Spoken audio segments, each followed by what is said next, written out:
You can still hear me okay? Yeah, sounds good. Okay. Hey guys, what's up? Hey! Hello. Hello, hello! Hello. Hello! Welcome to Roller Roleplay, the D&D show that has my players just roll with it, something like that. Forces! Yeah, I force it upon you. Well, Force you. Wow, so if I'm being forceful. honest. Yeah. I know. But you know who it is. I'm Dan. What's up? Hey! Our lovely players again. We have Kimarie, Justin, Cal, and Dennis. Say hi, everyone. Hello, hello. Hi, everyone. Thank you for doing that. I'm obedient. Mhm. Submissive and But you breedable. want to Yeah. I mean, I don't know. But anyway, Justin, I just heard it on the stream. Did you? hey Yeah. yo! Hey, yo. Hey yo, that's like my favorite greeting. Love you, Yes.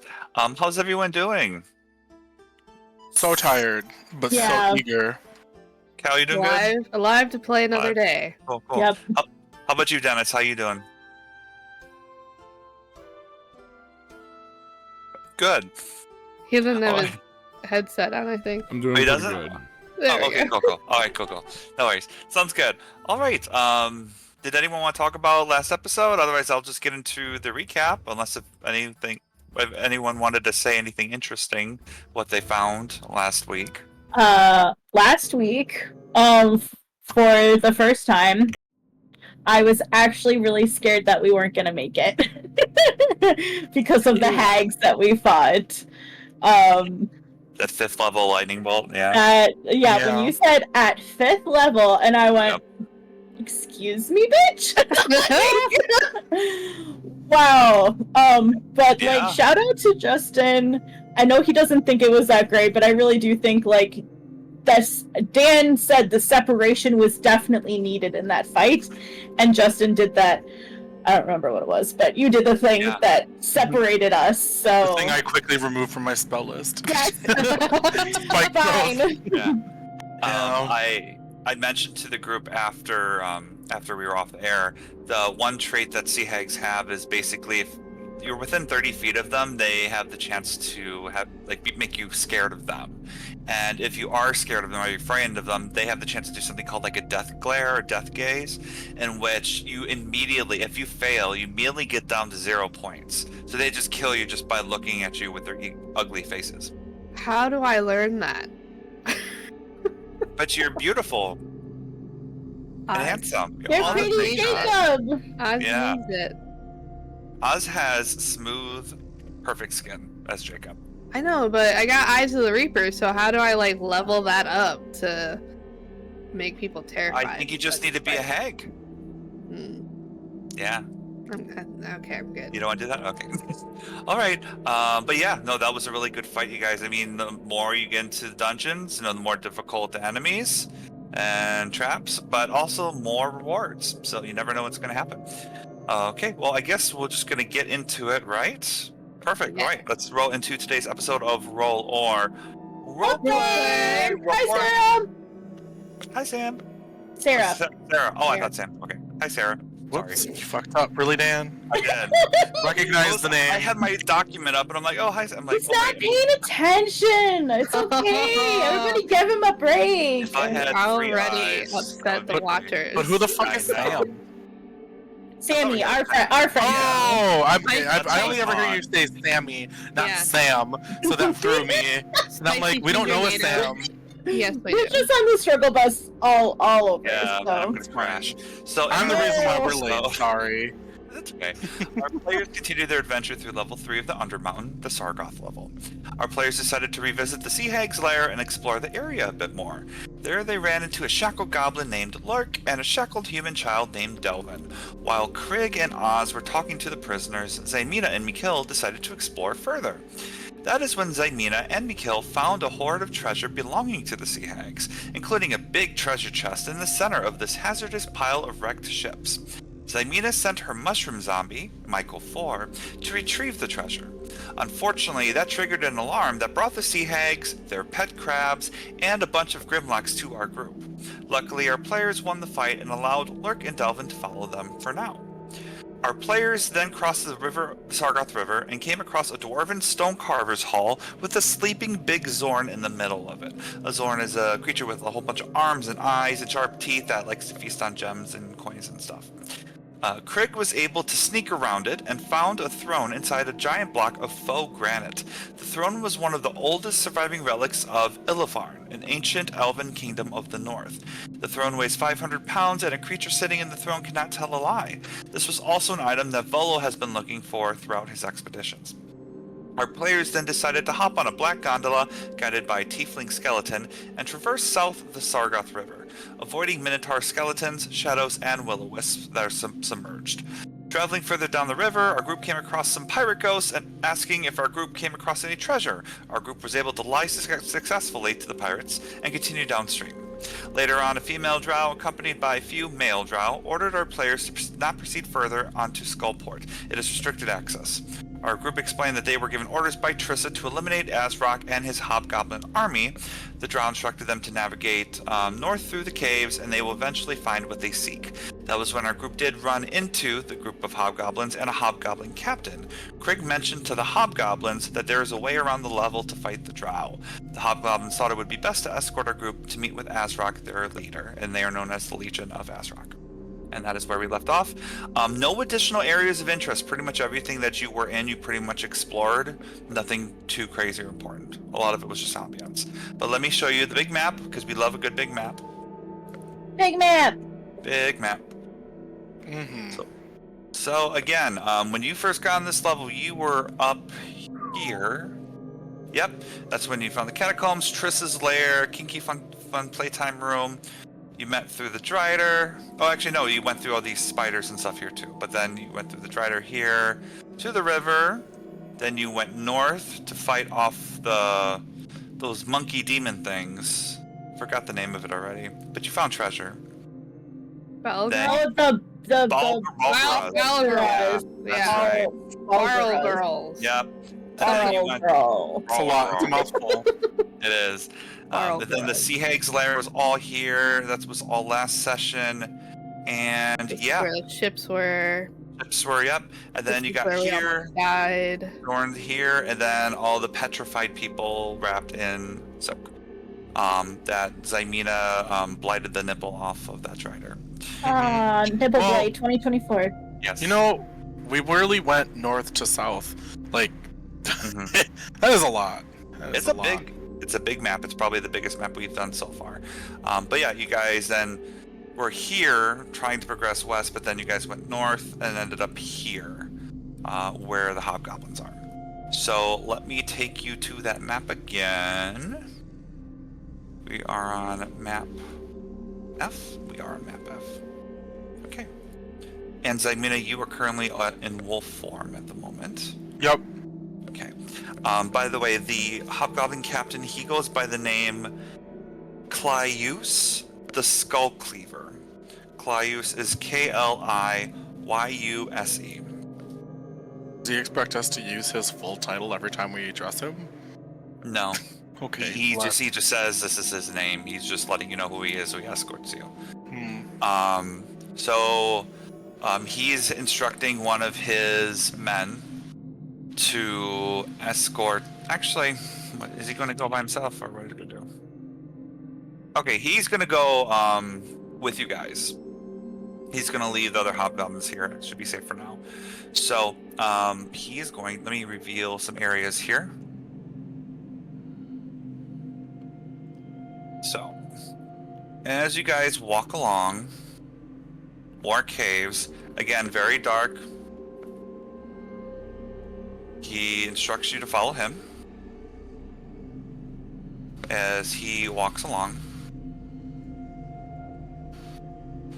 And he asks you, Krieg, where are you from?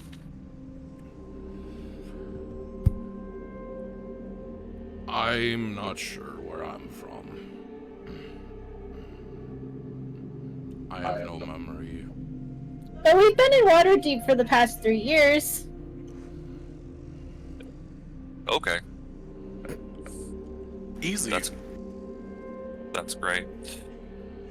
So when you get to this area here, You do notice that hunkered down near the eastern wall of this 15-foot high cave, gnawing on old bones, are 6 bugbears with orders to attack any non-goblinoids traveling through. But the captain is there, and he holds out his hand saying, "They're with me." And they get back to eating. You sense that you're getting deeper and deeper into these caves as well. And the more he continues, he says, "Now you're going to cooperate with everything we say. Do you understand? I do. You're going to be going through a registration process, all of you separately. You need to get your papers to be part of this town. And then after the registration, we're going to be taking you to our leaders." I mean, do we need registration if we're just passing through? Yes. Unless if you want to die on the spot. Do we see anything over here as we're passing? Sure. Just to help you reveal more of the map. Sure. There's a Great. pathway that's going down. You also notice there are 2 goblins over there as well. So with those goblins, you do know, yep, this 15-foot high side cave is mostly empty except for 2 goblins huddled at the north end. Looks like they are. It looks like they're playing with a 6-inch tall purple worm statuette carved out of purple stone. Looks like they're kind of like playing with it and then fighting with it and stuff like that. Wonder if it's treasure? I roll my wolf eyes, then I keep going. Sounds good. Alright. And then as you probably will look here too, I'll tell you what this is. It's a mammoth. It's a mammoth. So here it is an I'm going to be probably mispronouncing this. An Otyugh? Otyugh. So this is what this looks like here. Maybe Ota? Maybe the GH are silent? Maybe we'll call it an Ota. I like that better. Or like you can just say Ota. Ota. Ota. So you need pronunciation. Oh no! I Yes. don't like this thing. Oh, So, Claudius explains that he is a friend to them, the goblins, hobgoblins, and the bugbears, because he supplies this creature with plenty of carrion, like a carrion crawler that you guys encountered back in a couple levels ago. Oh, I guess it's pronounced Otyugh? Otyugh? Okay. Otyugh. Interesting. I guess the H is just there for fucking fun. Oh, that's awesome. Okay, Maybe yeah. Otyugh, Also, Otyugh. there is a garbage pile of corpses near this Otyugh. Apparently, they are remains of drow, quaggoths, bugbears, goblins, and hobgoblins that were killed in skirmishes between the Legion of Azrock and House Offendar. Great. They've been stripped of all armor, weapons, valuable. So basically, they use this as an ally. So if anyone that died, they just feed them to this thing to keep good relations. great. Yep. And then we are going to move on to another map, guys. Oh no. And just for our viewers as well, we know the maps are pretty big. We're going to try to zoom in as much as we can, just so. Oh my gosh. There you go.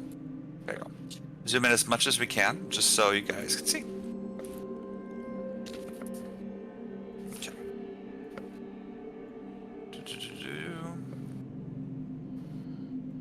We forgot our goblin and our child. They'll be there. It's fine. Fine. All right, there we go. And then I'm just going to copy and paste you guys here.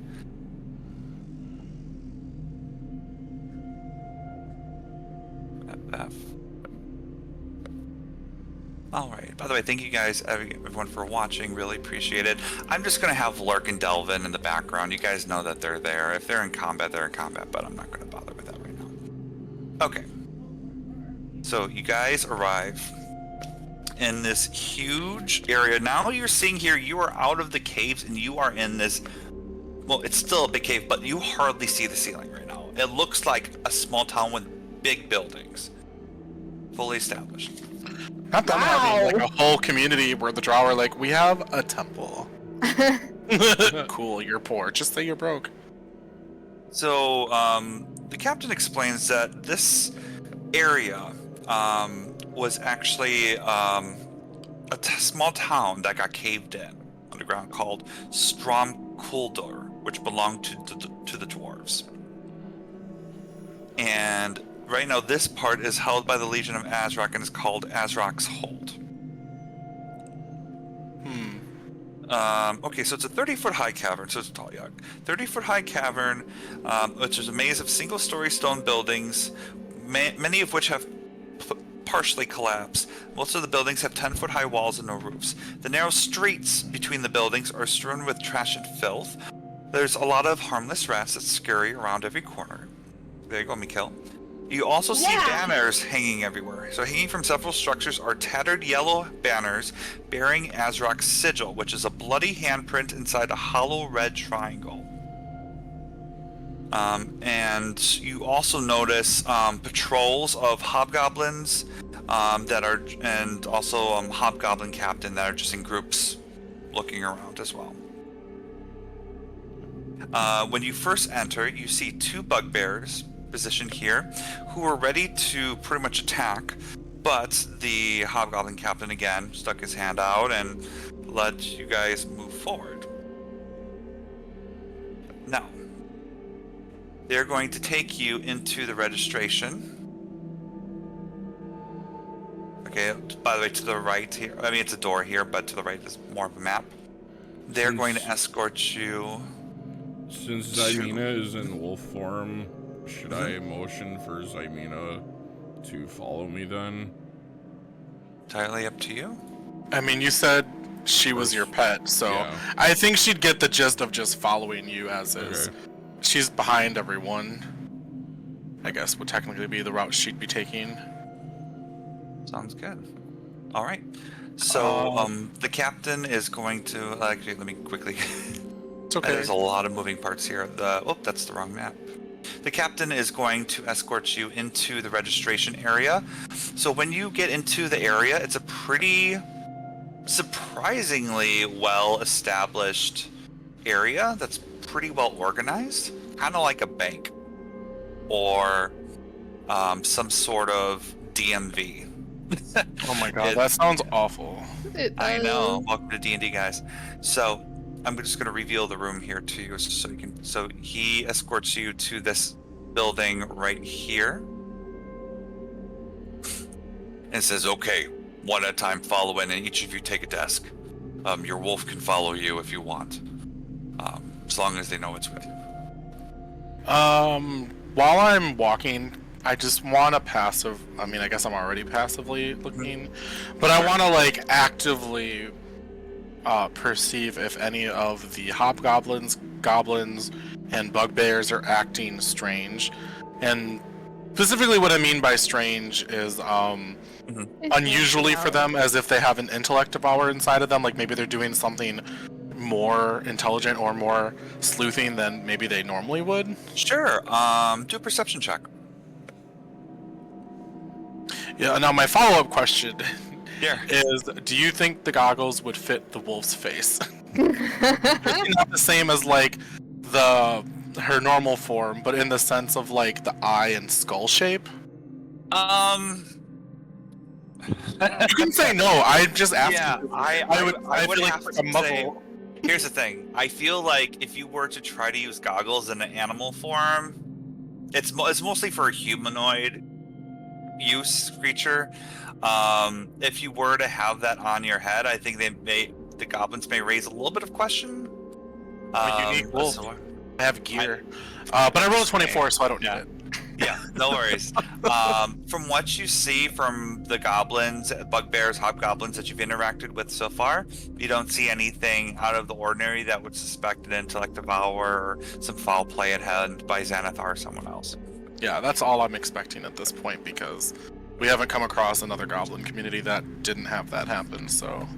Exactly. All right. Sounds good.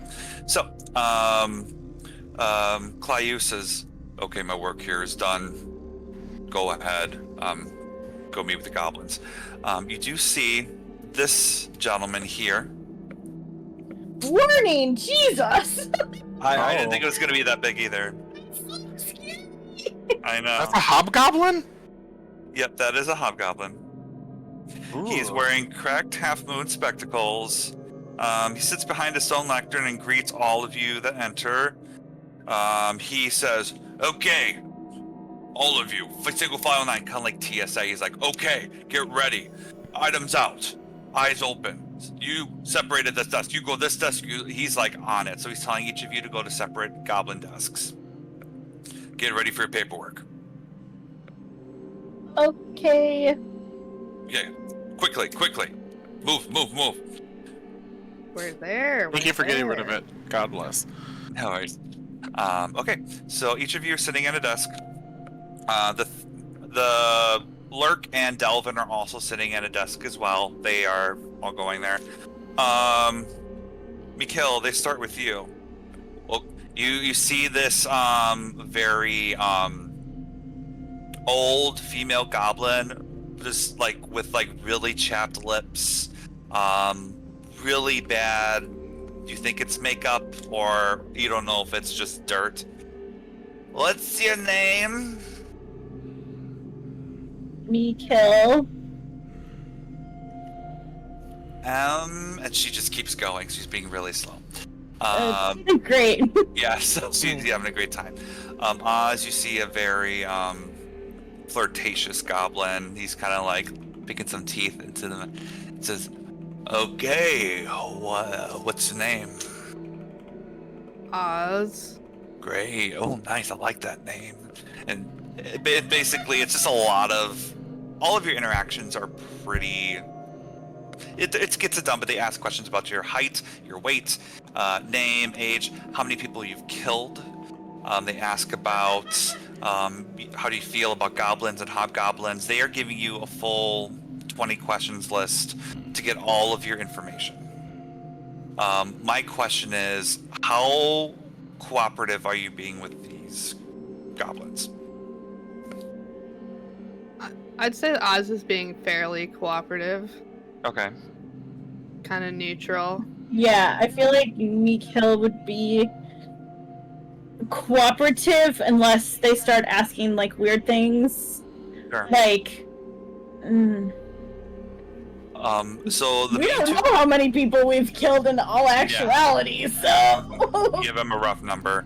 I mean, I'm hitting at least 35. I know that much. Yeah. You did a lot last time. So the main two questions they ask all of you is, why are you down here? What's the reason for you being down here? And also, do you plan on causing any harm of any kind to any of us? Those are the main two questions that they ask each and every one of you. Not planning on it, no. Okay. We are on our way to Skullport. And we have Okay. no intention of harming you. Okay, the goblin who asks you is a very old goblin, very stingy, big bulbous nose. Why are you going to Skullport? We are making our way through the Undermountain. And we are trying to make it to the next level down. He eases up when you say that. He says, oh, okay, it's fine. Are any of you being deceitful? Are any of you intentionally looking to harm these hobgoblins? Or goblins of any kind? Are you intentionally... Not At intentionally. this Yeah. moment? No? Right. Okay. At this moment, no. So that's At not this a moment. lie. I am, but I'm not signing it. Exactly. You're no need to do any of that. Exactly. So all of you sign your papers. You all get them. They have, they give them to you. Like, so they have your names. They talk about threat levels. They talk about, basically race, height, all of that stuff. They have some question marks, but threat levels are medium to low medium at the moment. Some questions, but more just curiosities than anything. So then, the hobgoblin manager reaches out like to you guys and offers to escort you guys to Azrock. Do you proceed? Yes, please, and thank you. You are welcome. All right. No, he says you're welcome. So let me. It's a big map, guys. Again, so let me just do this here. I'll tell you what. What I'm going to do. I'm going to reveal the majority of this whole entire map. Yay! Just the majority. So then that way, you guys Whoa! have. Look at that. Yes. It is a lot. I'm gonna zoom out real far. So long. Yes. It is a very long map. And then I'm just gonna do this. Boom, boom. Flipping Jeebus. Right? And then. So do we're that. down here right now. Yep. This area here is going to be a separate area for you guys to explore later. But we're going to take you to this area right here. So if you could please move your characters there, I would appreciate it. How far are we going? Oh my god, okay. Oh, yeah. So as you guys are walking down the street, you see goblins pouring trash outside of a window. It's an old community. You see old cloths hanging. Some are dripping blood. You see rats scurrying around the ground. And there's torchlight in here. So there is natural light. So it's less scary, but still mysterious at the same time. It's a full community. Oh, So no. now you get into the chambers of Azrock. So 2 hobgoblins stand guard outside this building, one in front of each door. They ask you to present your papers, and you do so. And they do a very yes. Oh, I was like multi-pass. I love it. Corbin Dallas. They take really close eyes at you guys, making sure nothing no funny business going on. They nod and they allow you in. I'm still doing my checks though. I don't know if that applies to the same role, but just letting you know to see if I see any particular weird goblins that are not acting as normal goblins would be. Of course. So, with the hobgoblins and the goblins that you've seen on the streets and the one pouring the trash over, nothing that you notice. What did you get, by the way? I mean, just curious. You mean the initial one, or do you want me to roll again? We'll just say that counted for that. If It was the doing 24. Okay, no worries. So now you are in this area. You do notice these people. You see this woman here. And you also notice this gentleman. That is there too. You see them in their thrones. So Azrock is the gentleman with the gray goatee. His wife, Lurkana, is the female.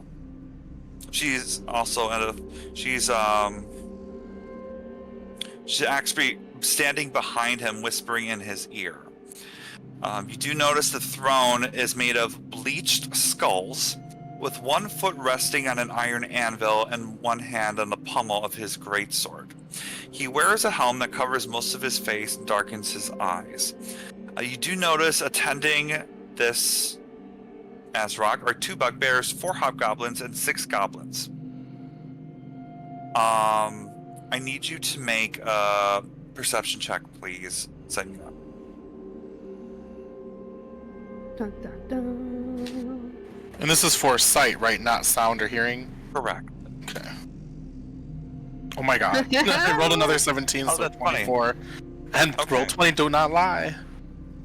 You notice, Aimina, this bugbear right here to the northeast of Azrock has similar traits and is acting a little strangely if it's getting controlled. Oh, I was gonna do that. Thank you. Yes, Gotcha. that one right there. Everyone else seems okay. You also do notice a couple wargs, which are these kind of like beast-like creatures that goblins ride, that are also in this area too. They are gnawing some food on the floor. I'm assuming we've all seen Lord of the Rings. I have. Send out So now the Azrock ride.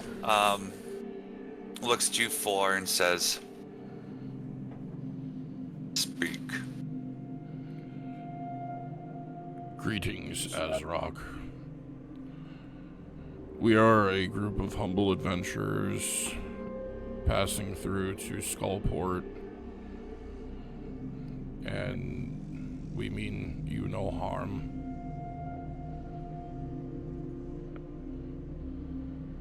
What do you have to offer as tribute?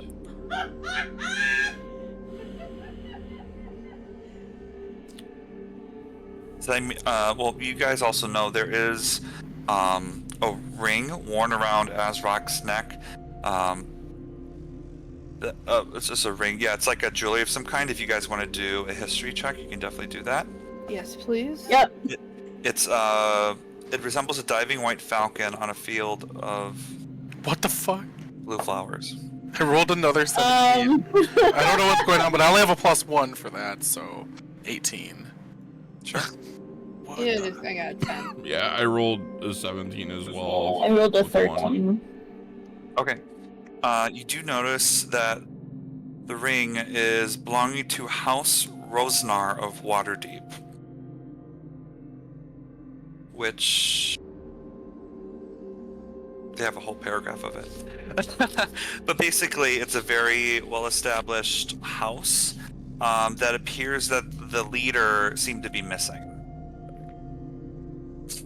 And wondering about that, you kind of getting the idea that this guy met his fate here in the Undermountain and was killed,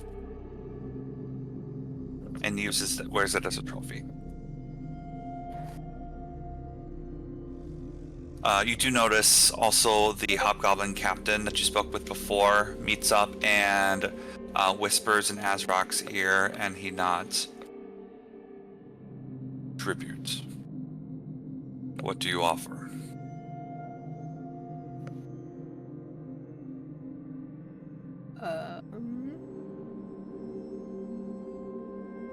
Out of game. What do we have in the hole?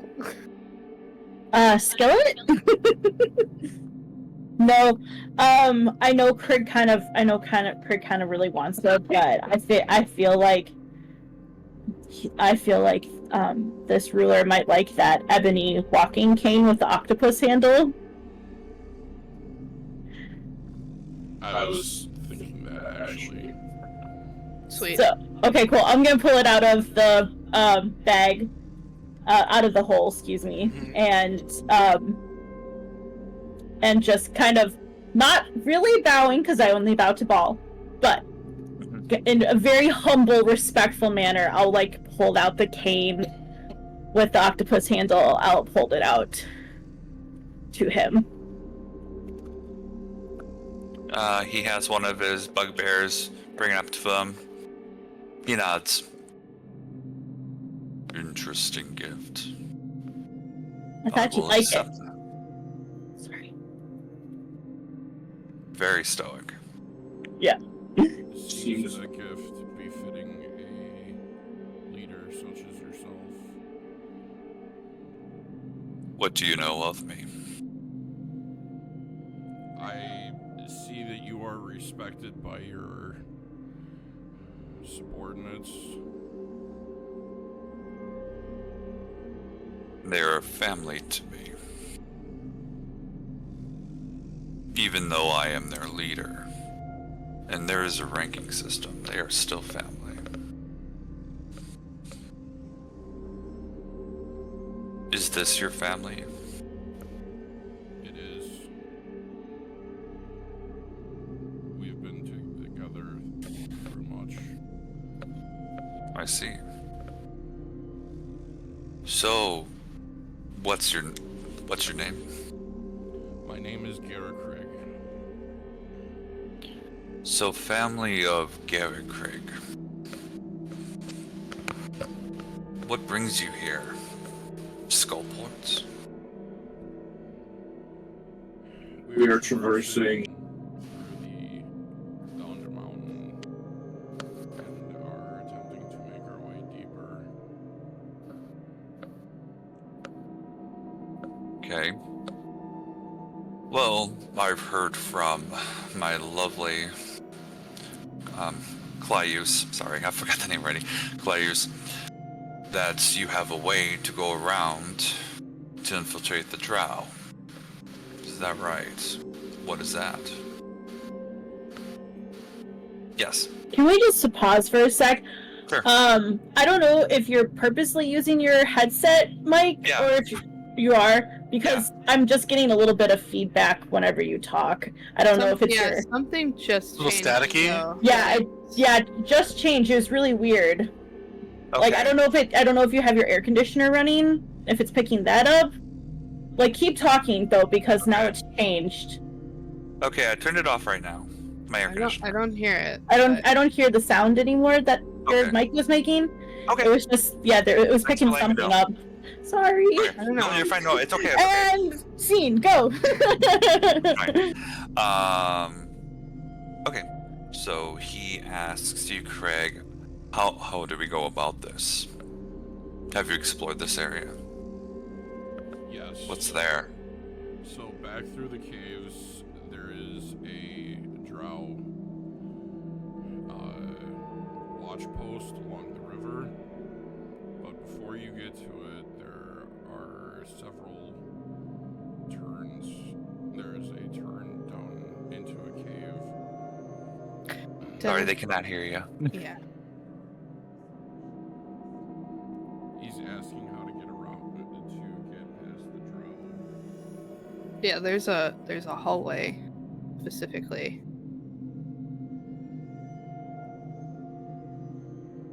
All right. One thing I want to elaborate as well. So the necklace he is wearing, it is a ring, but also there's a finger. So it's an actual finger with a ring on it. Oh. Oh. Oops, Great. that would have been That's- helpful. That's more important. Yeah. Yeah. So, yeah. so that is that. Out of game. Well, no, in game actually. I don't know why I said out of game. While this is happening, are the rest of the goblins and hobgoblins reacting to me as the hobgoblin captain did? Like, are they just happy to see animals or something, or particularly wolves? They are looking at you guys. They don't seem bothered. They're thinking that Azrock and Lurkana, they have it handled. They're just doing what they normally do. I meant There's specifically about me being a wolf, not the party. They haven't asked that yet. They're Azrock is having the lead of the conversation and is more interested on a one-on-one with Craig and getting to know what the intentions are and about the trial. That's like the number one thing on his mind right now. Okay. He may ask about the wolf later, but That's okay. Yeah, that's not at all what I asked. I said, what do the other hobgoblins and goblins like? Are they reacting the same, like looking at me in my wolf form, like the captain did when I first came across? He said, "Nice wolf." Like, do they seem interested? Not the leaders. I don't care about them. okay. I just meant like, does anyone else like look at me? Or are they all focused on the conversation? That's what I was asking. They're more focused on the conversation. I mean, they have wargs, so I mean, pets in general are not foreign. I mean, a wolf, you don't see wolves a lot, but they're just more of like, okay, there's a wolf. That's interesting. They're not reading too much into it. Right, but I'm not worried for my like stealth or giving me away. Okay. Just more of like something I wanted to do. Okay. But they friendly towards animals is what I meant. Like they're not. Yeah, they're They not treat causing- wargs as pets, in a sense. Or combatants, yeah, but like they have like food on the ground for the wargs and stuff. Okay, continue on. I'll let you Okay. know if I decide to go with what I want to do. Okay, yeah, no worries. Have you met the drow?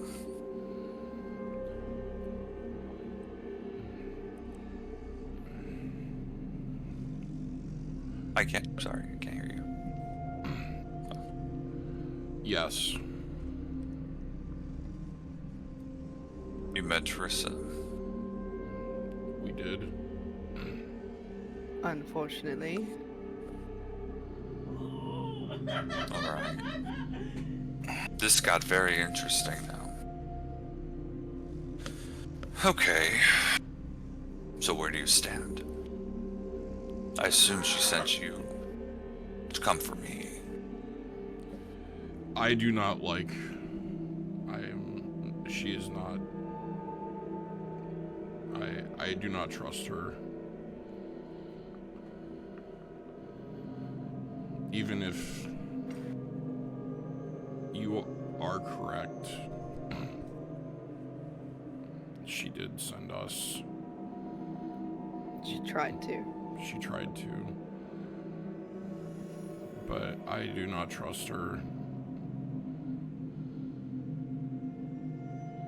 That was a great tribute. Material things provide some value. I'm looking for loyalty. I'm looking for dedication. I'm looking for the truth. And you gave that to me without surprise. That is why bugbears are some of my most favorite members of my family. Goblins, of course, and hobgoblins, you know what I'm talking about. But loyalty is key. Perhaps we can help each other. I do know the way to descend. To what? mountain. I know the way down. Oh, okay. And I can let you know about that, if you're able to help us. I would be honored. Eliminate Trissa.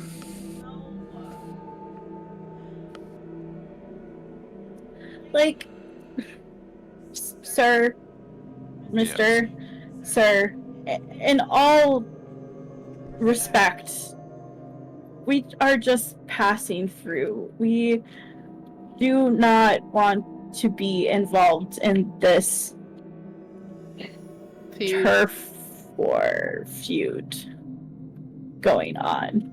We just simply want to go to Skullport. Surely other adventurers have come through here and Died. Oh, well, you know, I feel honored to be alive. Thank you. So, you want to go to Skullport. Skullport is not easy. It's not controlled by us. We have ways of getting into Skullport, but that is controlled by Xanathar. So, if you want to go to Skullport, by all means you can. It's not guaranteed that it'll be safe for you. What I can say is, if you help us, we can help control this level. And you guys can move anywhere you want, as long as you have your papers. The Drow have been merciless. We have had this land for a while. It wasn't until Xanathar came, and for some reason, a lot of my men, bugbears and goblins, decide to follow him.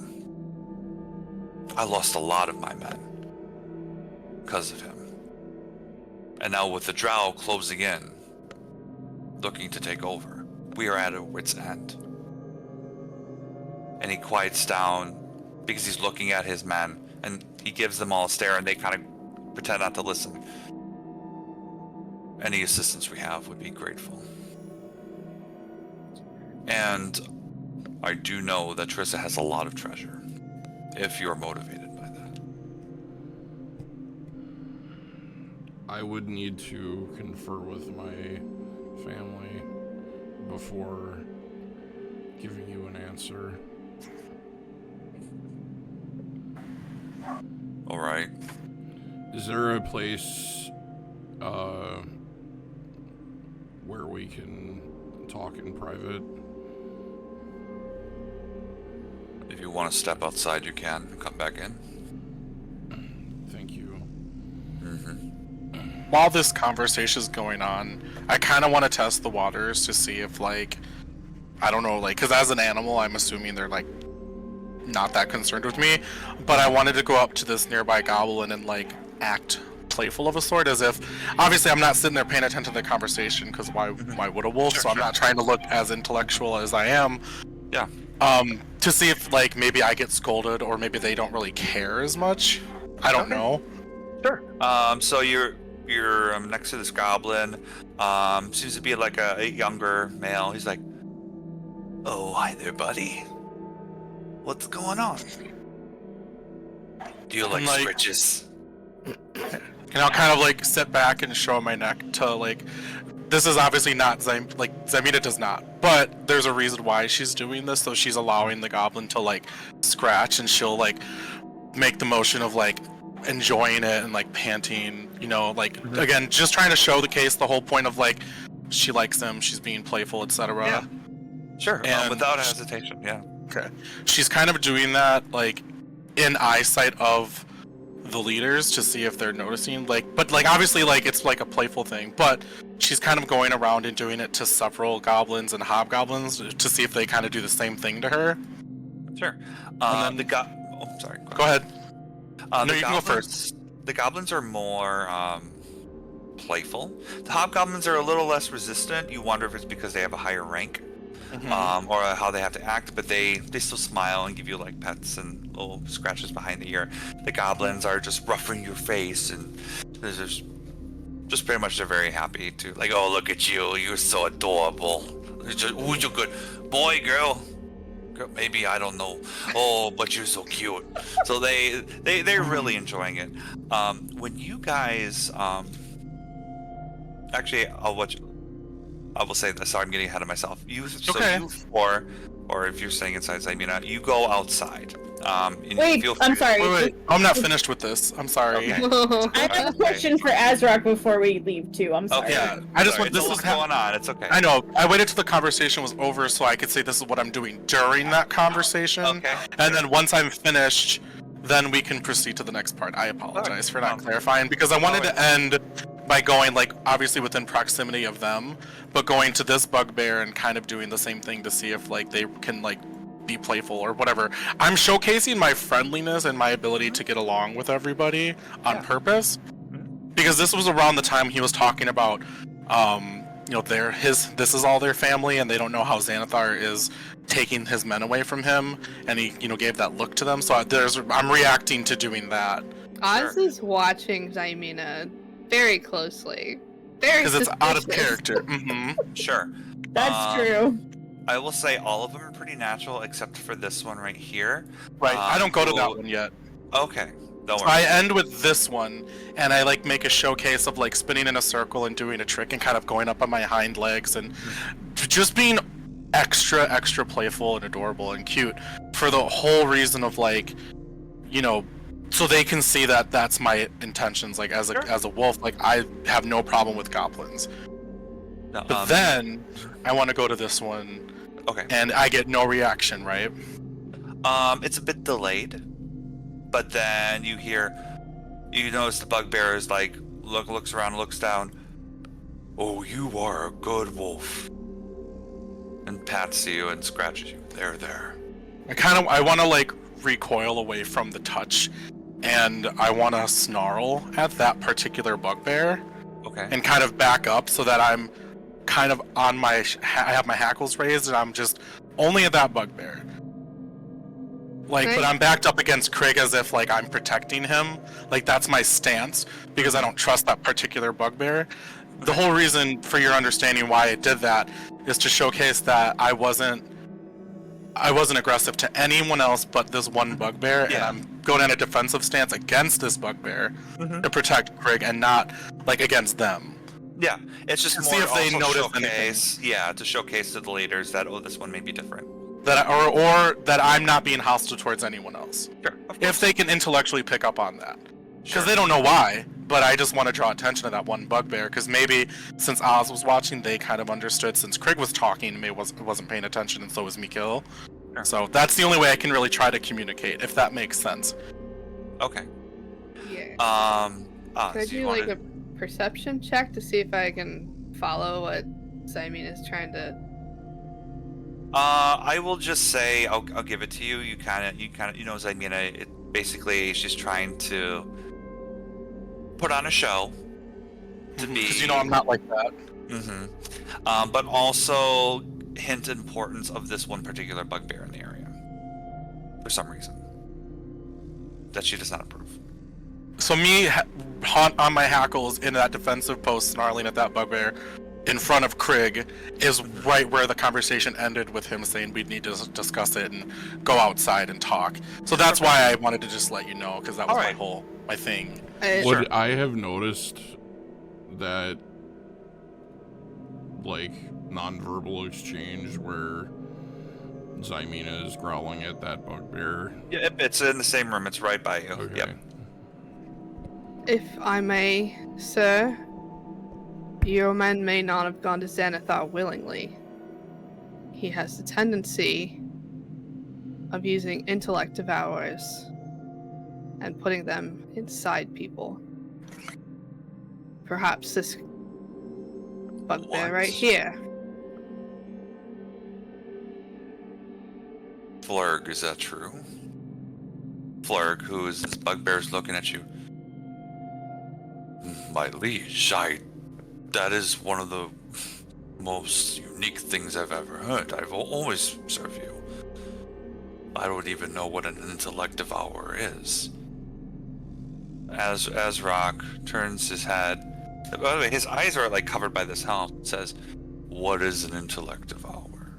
I am curious." I just explain it to him. Okay. Sure. So that Cal doesn't have to try to think of all the That's details. fine. Yep. Do you guys still want to go outside to talk, or do you still want to have this conversation? I I have a figured question.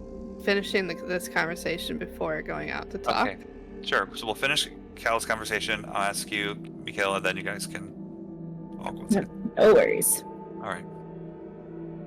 Xanathar's second in command, Nylor, is very well known for putting intellect devourers to control creatures. I have not heard that name before. He's a mind flayer.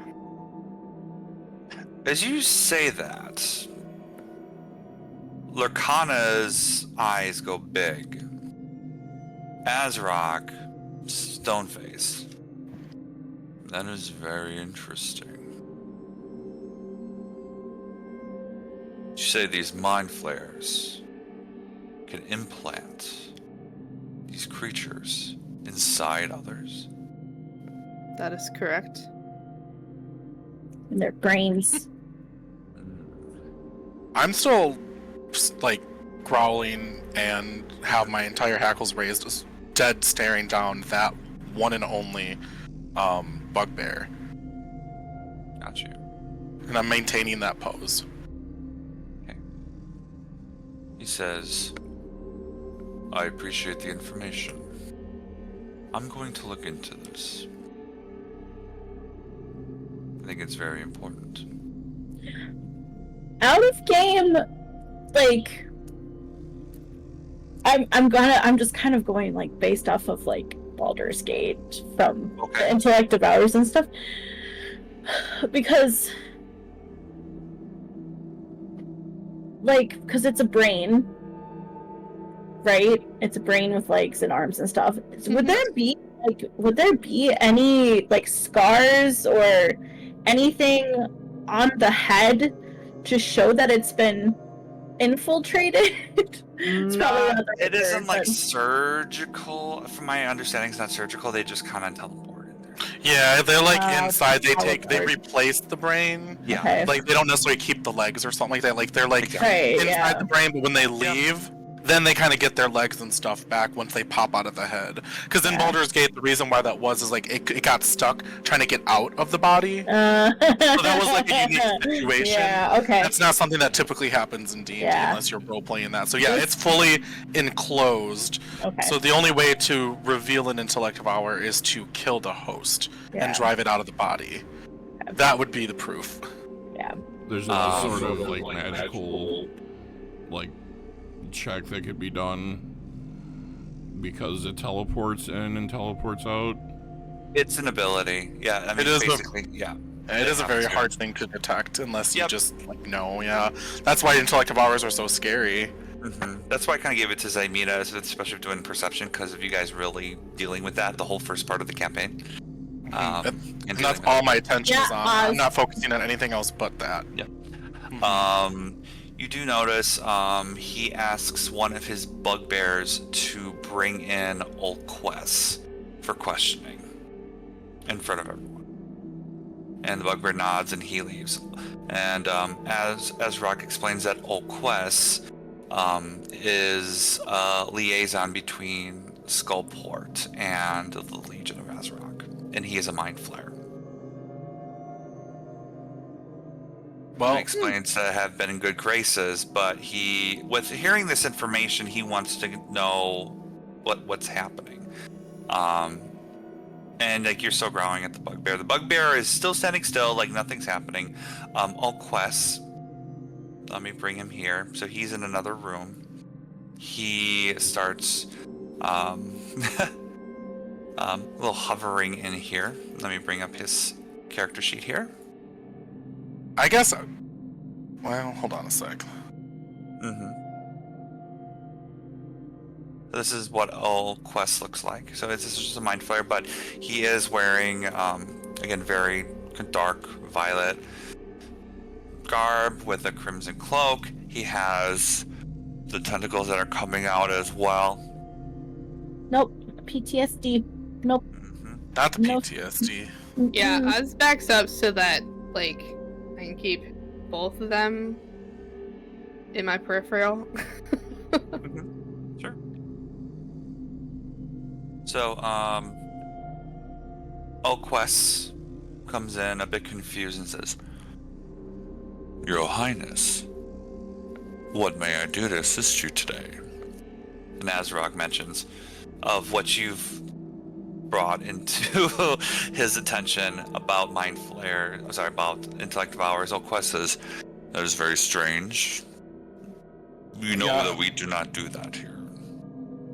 So just for reference, upon hearing that they're going to be like having a mind flayer come in, because I wasn't expecting that, I go back to like my normal posture, but now I'm like behind Krieg again as we're facing this guy. Okay. And I'm no longer snarling at this guy. I'm just observing and acting as like a normal wolf again. Sure. Can I do an insight? Sure. Same. Because All right. Anyone who wants to roll insight can. that guy's got to be lying out of his butt.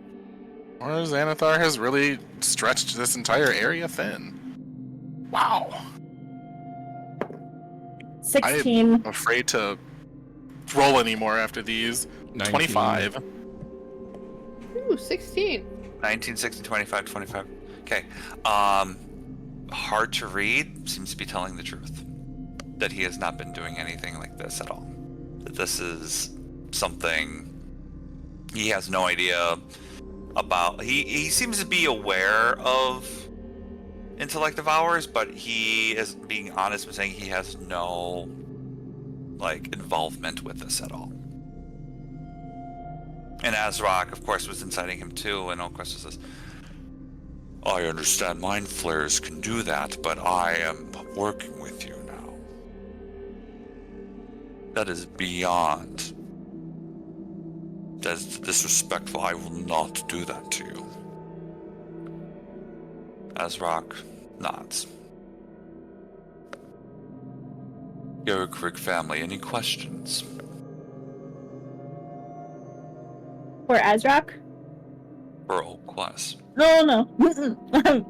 Mikhail is not saying anything. Hi. Ulquess kind of hovers to you guys and offers you to shake hands, saying it's a pleasure to meet all of you. Hello.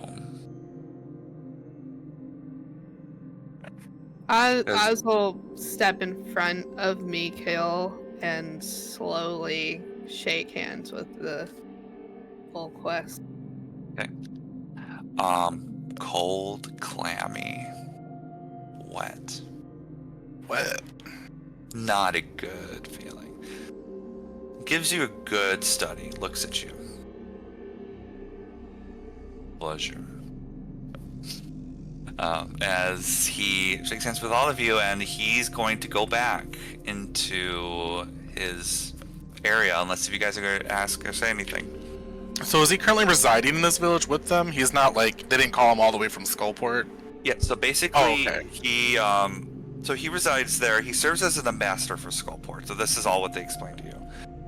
So he sits in a room with like 2 elegant chairs, pretty much, with a dragon chess set.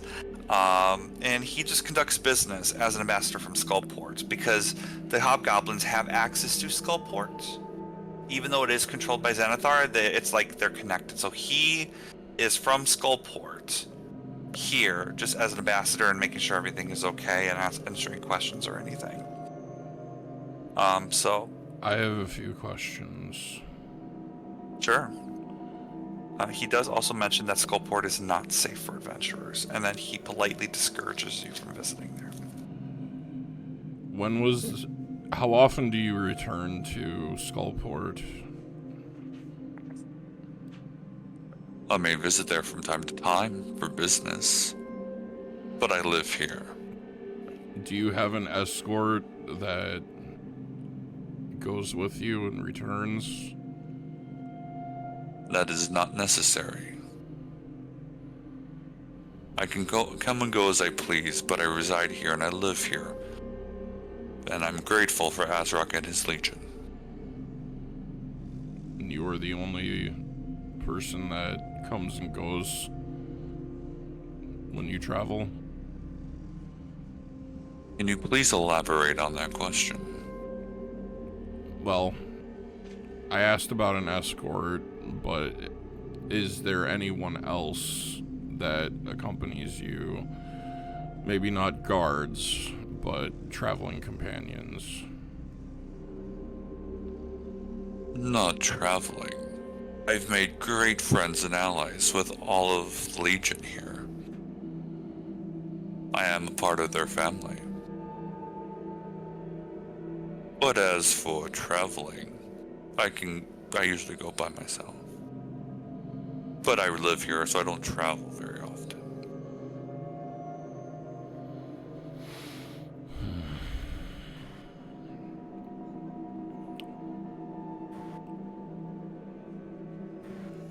Do you have Any any other- personal association? Are you familiar with any of the other hobgoblins, goblins, bugbears, particularly in this room? Yes, they live here and so do I. It's not what I asked. Do you know any of them personally? Before I moved here, no.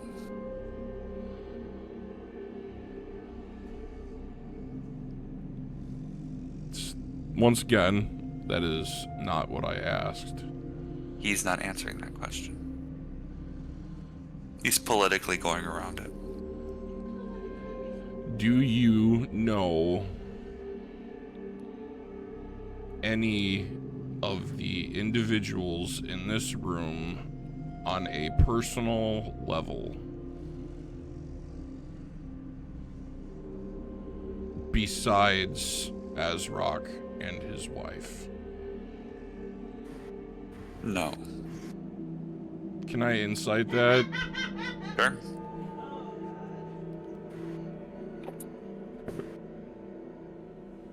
I rolled 19. 19.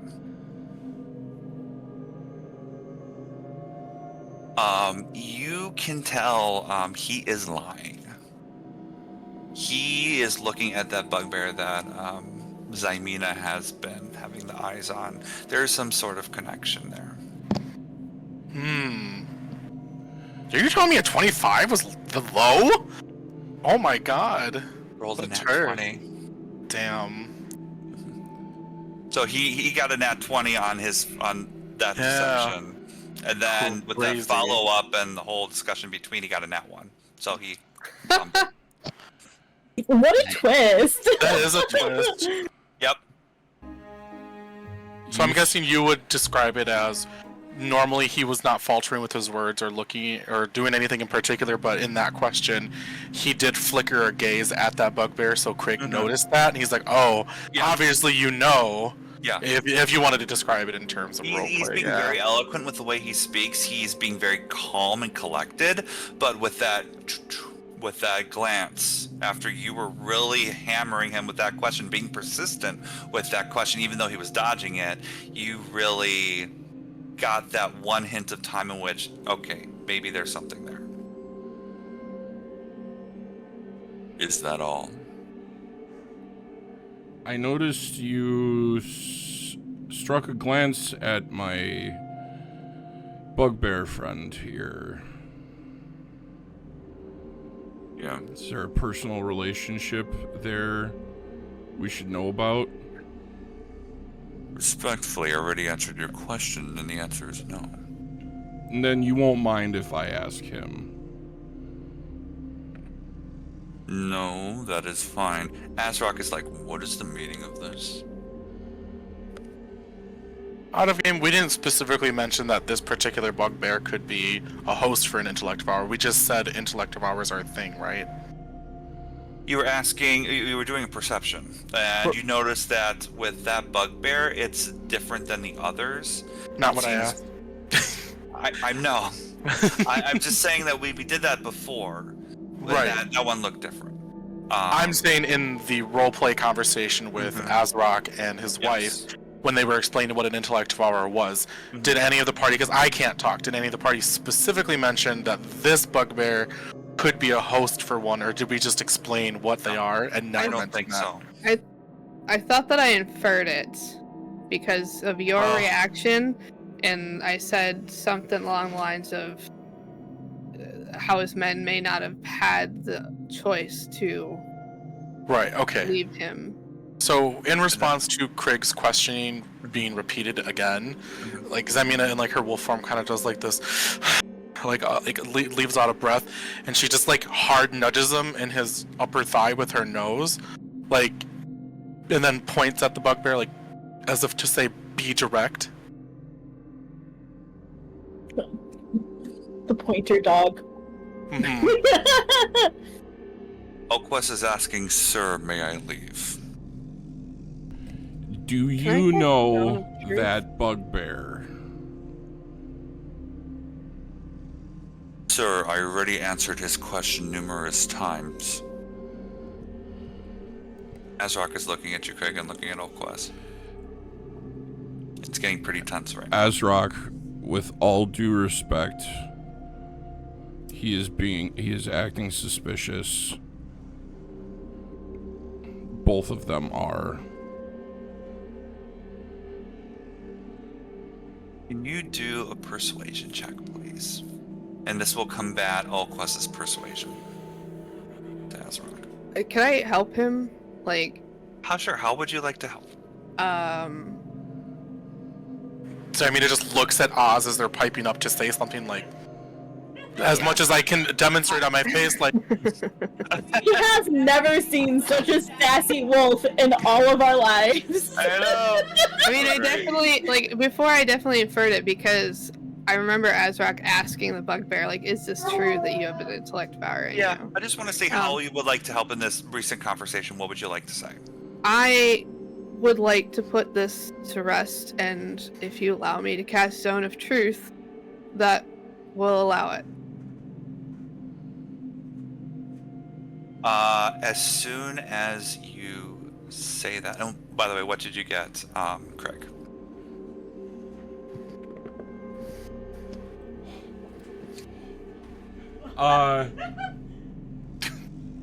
You said that was persuasion? Yes. 19 again. Okay.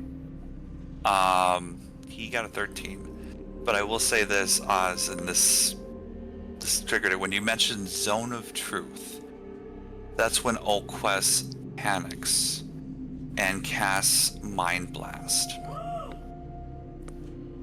It is a 60-foot cone. Each creature in that area must succeed on a DC 15 intelligence saving throw, or take psychic damage and be stunned for a minute. where is he aiming it? We need you to draw your. We need you to draw his I know. 60-foot code. I know. So, when you were mentioning this, he is backing up. So he's going to go like right here, and he's going to get I have to draw a cone. Yeah, you do. Yeah. I have not used the shapes before, actually. You're gonna have to do lines instead. Yeah. Yeah. So I would think he would still be. Oop, that did not work. Ooh. No, there's a cone. Yeah. So basically. No, for him, yeah. What? It's crooked, but yeah, it's there. Yeah, I know. Yeah. So it's basically. Thank you. That's much. Please. Well, 60. Wow. Yeah, 60-foot cone. I mean, who is he aiming it at, I guess? And is it a Trying to 45, a 60-degree, or a 90-degree cone? I would say he is going to get. It's kind of out of range of us, so I would say it's going to get Mikil, the bottom bugbear, Krieg, Zymena, Lurkana, and Azrock. He's Okay. going to get all of those. So, and you guys are on your horses still. So, Oz, you're not in this. Okay. Delvin and Lurk are on the corner. They're not going to be a part of this. So I need Mikil, Krieg, Zymena. I'll roll for Azrock and Lurkana as well, and the bugbear. See what they get, and then we're going to get into initiative after this. Shit. Let me bring up everyone's stats, y'all. I did not think this was going to happen. Yeah, me neither. I will be right back. I rolled 19 on my save. Oh God, I am so nervous. Do I have advantage on anything? I need to look. Nope. Nope. Well, let me look at my other stuff. Okay,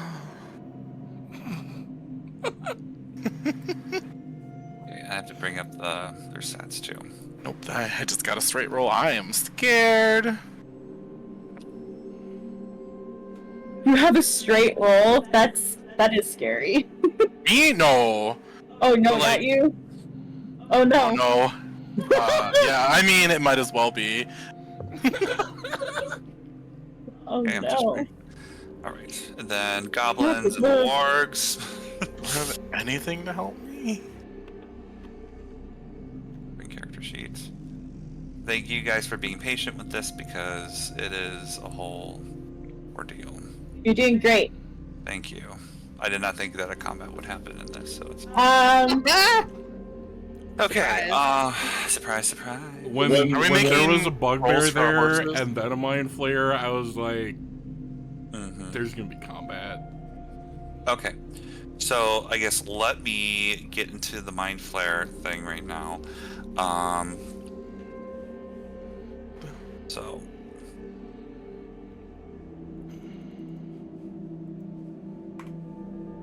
okay, what did you guys get on intelligence saving throws again? 19. I got a 23. 14 and my horse got a 9. Oh. I don't Are think we- that's high enough for me. Are we doing horses? So I mean, I don't know, are we? Yes, horses too. Okay. And you did say intellect, right? It is intelligence saving throw. Intelligence, damn. Yes. I'm so glad I don't have to roll that because I got +0. Yeah. Must be nice. I mean, I guess it could be worse if I didn't have my cloak of protection. That +1 could have helped. I rolled an ad 20 for my horse. Nice. And that's what you needed to pass because it has like a -4 Yeah. intelligence. It is a Crazy. -4. So funny. It's a hard no. Hard no. Okay. So, anyone that rolled a 15 or higher Yeah. saved. Tragic. Me and the horse. My horse does damage. Dang. If you failed, you take 25 points of psychic damage, and you are stunned for 1 minute. You can repeat the saving throw at the end of each of your turns. If you save it, you end the effect on a success. So, who is stunned? What happened? This is so bad for me. I'm I'm gonna not die. stunned. I'm gonna die. This Okay, is not what good. happened? Oh no. Yeah. Yeah. You You didn't just did change you out just of get your it? form. Yep. Yeah. Did you just get it? Shit. Oh Okay, so my who God. failed and who stunned? I failed. Okay. So you take 25 points of psychic damage. Are you a drow now? Yeah, let me calculate how much I take, Okay. because I have temporary hit points in my form. I think it's, what, 11? Who is stunned? Wolf? Me and my horse. I think everyone else passed. My horse is dead now. Okay, Oh. so your horse is gone. Oh no. No, The horse only has 19 hit points, right? yeah, my Yeah. horse would be gone too then, yeah. Yep. Yeah. Both of your horses are Yeah. gone as this huge psychic wave just comes out and totally destroys your horses. Lurkana is looking really rough. Azrock got hit as well. The bugbear saved. 11, so you said 25. Alright, let me do 25, this. yes. 25 minus 11. 14. Okay. Okay. Yep. All right. So Okay. I am stunned. I don't know that this happened though. I literally just out of my form and I am stunned. We are going to get into initiative now, guys. Shit. So, yeah, let's get to it. Oh sure, now you roll a 19, bitch. Damn. I can't be mad. I rolled very high for the other stuff. Now, there are a lot of people here, and I appreciate everyone's flexibility. As I add all of your turns, just for sake, I'm going to have Delvin and Lurk just on the outside. They're not going to deal with this right now. Yeah, not right now. I think I'm going to add all bugbears are going to go together.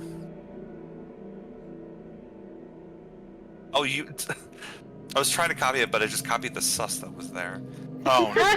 Sorry, let me remove that. And then I'll copy Not the the goblins sus. as well. And then the wargs. Whoops. Because we have a lot of different monsters here that we have to go through. And we got hobgoblin captains. Fun. Alright. Boy. Okay. Add turn. Add turn. Add turn. Add turn. Okay, anyone that I'm missing? Don't Me? think so. Yeah. Oh, I'm sorry. That's important. And then we need Oquest there too as well. I'm you're also needed missing there. Zymina. Yeah. Uh-huh. One Dead second. ass. Okay. I might need a break. I can't move you. Okay, 1 second. I had to move you quick. Sorry. That turn. There you go. Bear. Okay.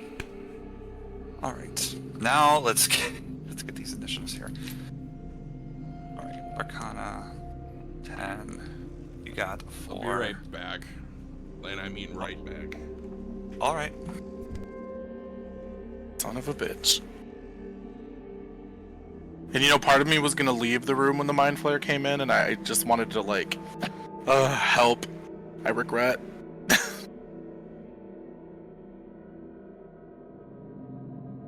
Lord have mercy.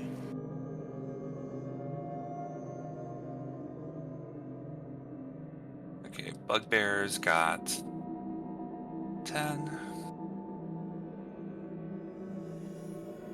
Okay, which is a 12 as well. Dan, I know you have a lot going on, but just when you're done, I have a Thank you. question. Yeah, what's your question? I'll No, multitask. no, don't multitask. No, you're fine. I'm just Are rolling. you sure? Yeah.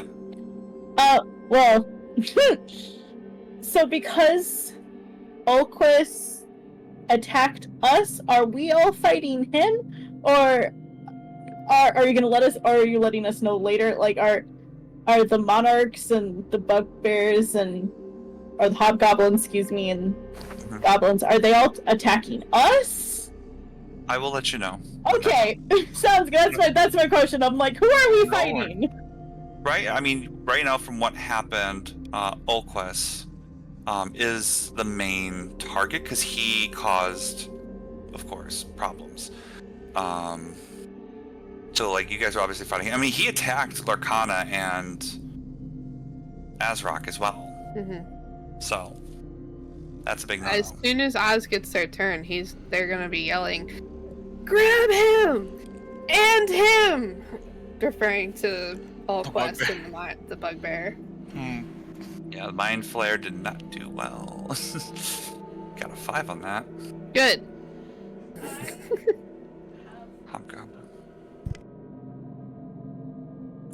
Goblin did well too. Okay. That is a 17.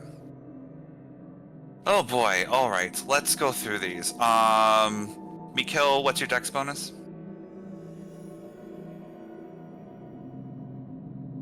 Mikhail. I'm so sorry. I'm so sorry. I was talking to Dennis. Oh, sorry. What's your dex bonus? +4. Okay. Then you will go ahead of the goblin. Amina and Craig, what's your dex bonuses? +2. 3. Okay, so Zymina is ahead. All right. And then we got everyone else there. Fantastic. Thank you so much.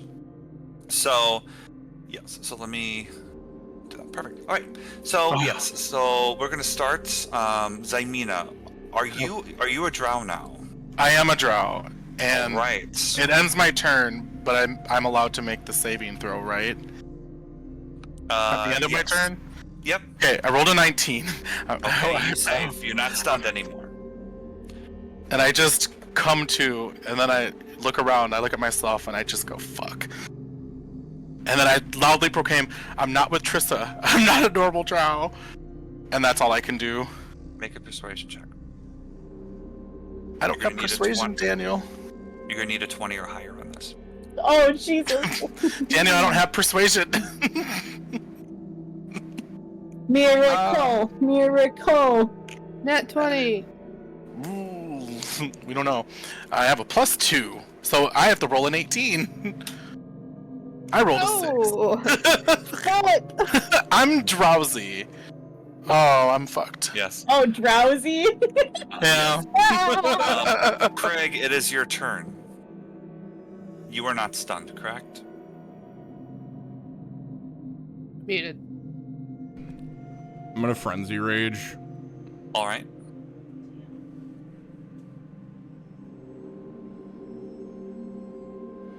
And I am...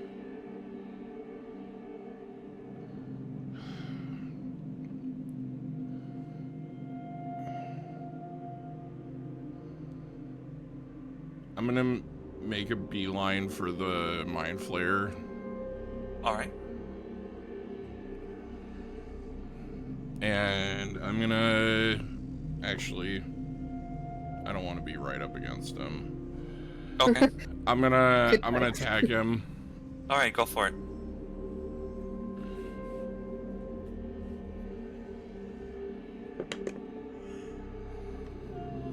Natural 20. Hey. God. Damn. Alright, so that's... Where I couldn't, you could. Sorry, I'm just trying to find my dice here that I need. A lot of dice. You have a lot of dice to roll. Alright.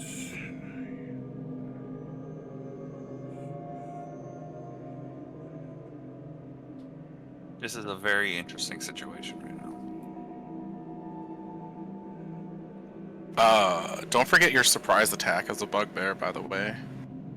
Well, I guess it's not a surprise, is it? Nope. Nope, you're right. It ain't. JK. It's okay. LOL. Oh my BFF. god. LMAO. IDK, my BFF, Jill? No. Okay. It was a commercial back in the day. 34 on the first attack. All right. That was a big chunk. Nice.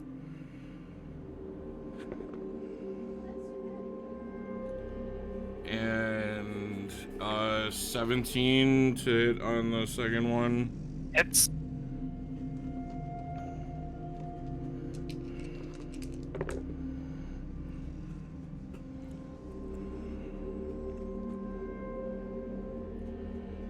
21 damage on the second attack. And then I will attack with my horse because it survived. Are you moving up 5 feet? Yeah, I'll move up 5 feet for that attack. All right. Okay. Yeah, fuck that guy up.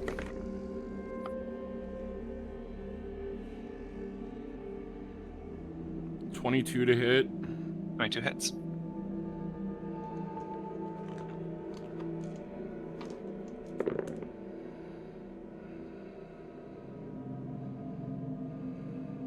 16 damage.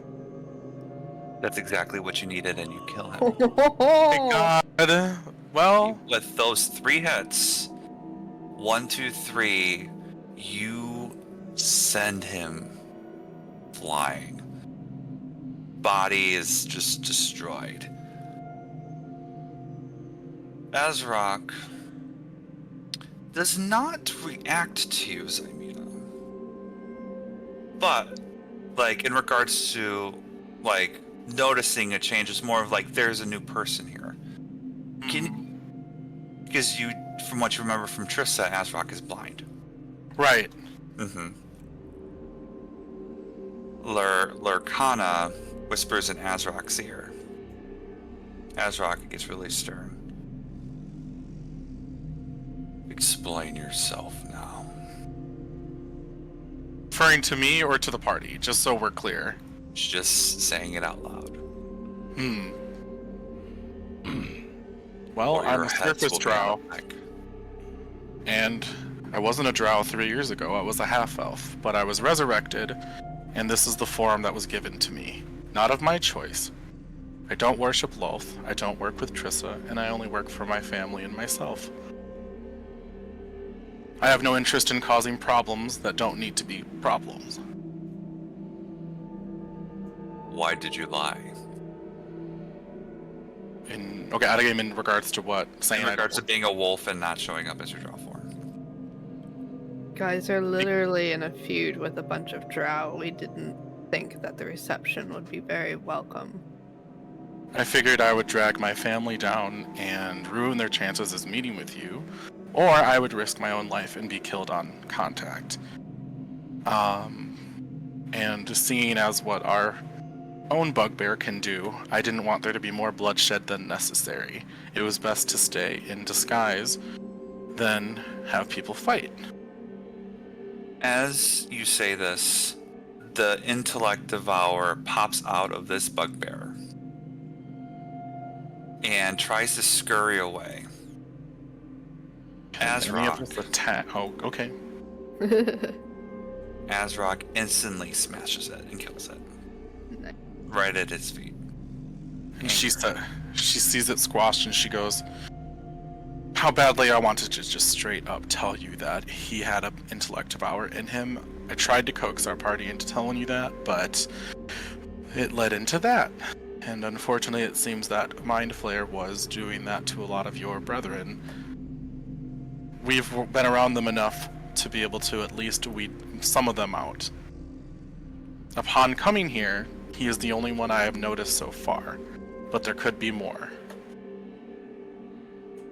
Azrock is very stoic in the face. Lurkana, who's injured by the way, very, very close to dying. I'll cast Healing Word on her from the distance from where I am. Okay. Because obviously, why would a drow ever help them? Mm-hmm. So she understands that like doing that may like help, and she'll just say, I mean you no harm, as I'll cast it at 3rd level. Why not? Okay. So She needs more healing after that. I can help too. so she gets 12 plus 1 additional d4.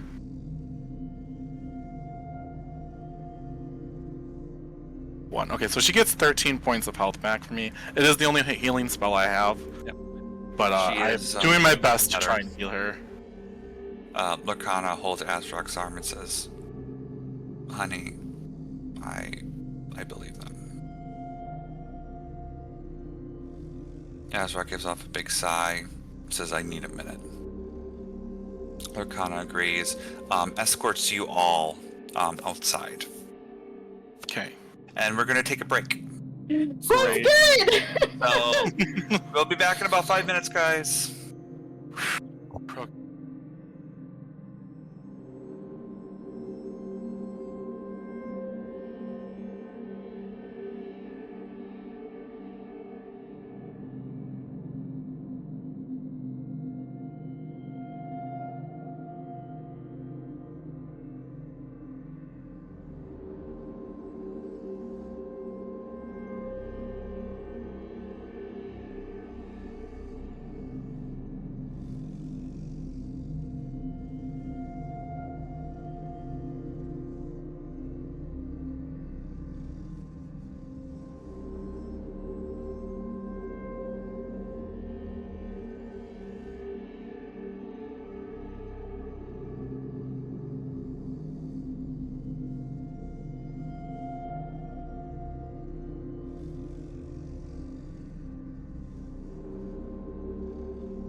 we're back.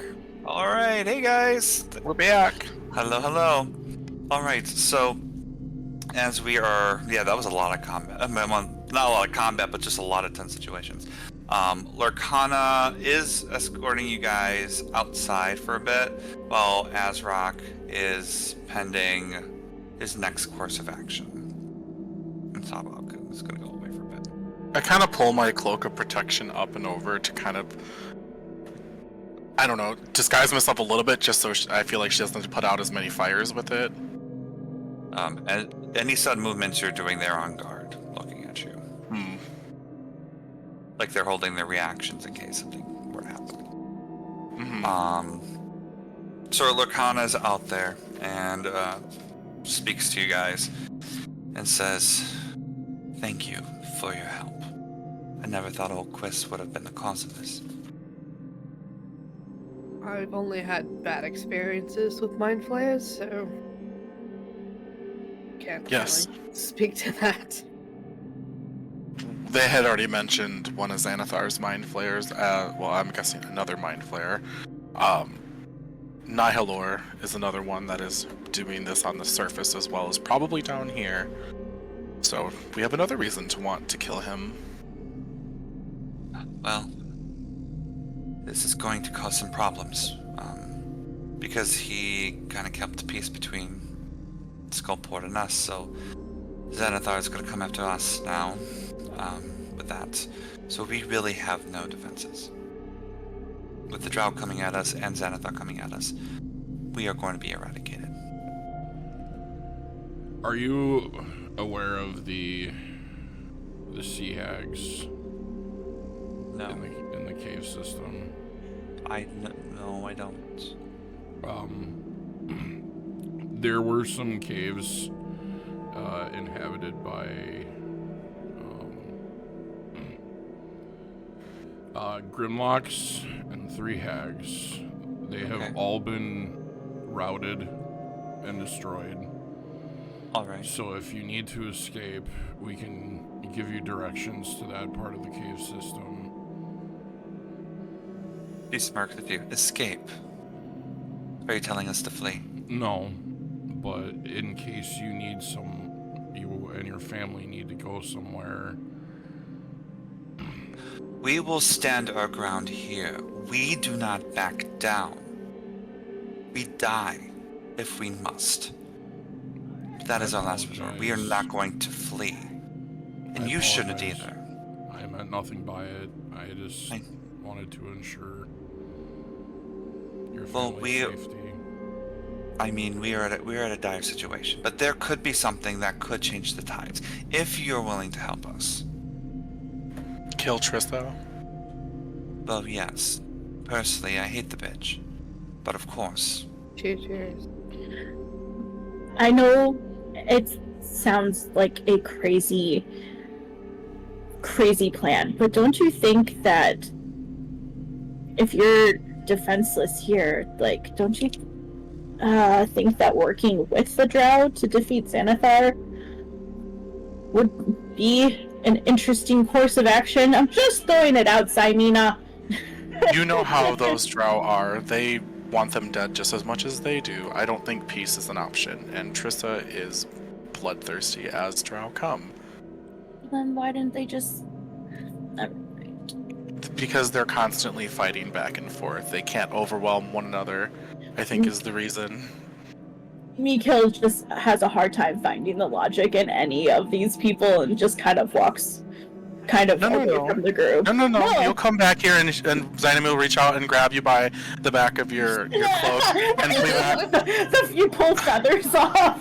You're supposed to be this tiny little intellectual person, and you were not acting like it, so maybe you need to stay here and learn more. Because you can't just go around killing everything even though we want to. That's why. I just don't think either of them have a chance without each other, so...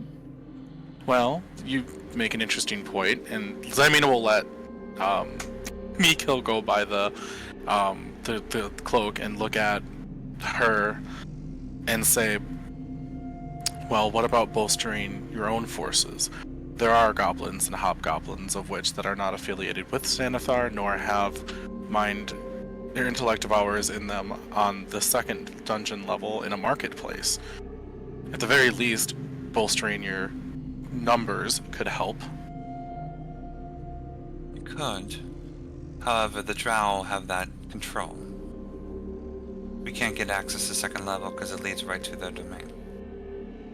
I'm trying to think back to the map, but I'm like, I know it hooks around, but I guess we did get discovered by that guy pretty quickly. Yeah, I guess that wouldn't work. There's one thing that could possibly help us. Possibly tell. help my husband. So, as I don't know if you've noticed this, but he is blind. My husband's blind. We do not mention that in front of our family in fear of retaliation or hopelessness. So, yeah, Azrock, he was born of he's the son of a hobgoblin warlord, okay? And was born blind, but his mother was a sorcerer. And she refused to allow her son's misfortune to dictate his destiny. So she crafted a dagger of blind sight that helped him conquer the lands and so on and so forth. However, it has been stolen.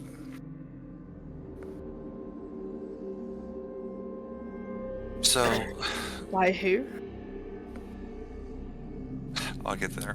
So she says that there were thieves who stole the dagger. They are Durgar of Clan Iron Eye. Durgar? Ironeye, yes.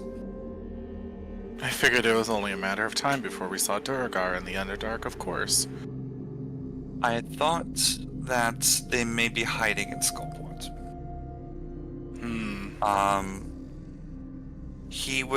I heard from rumors from Old Quest, but again, I don't know how trustworthy this is now, considering how he is.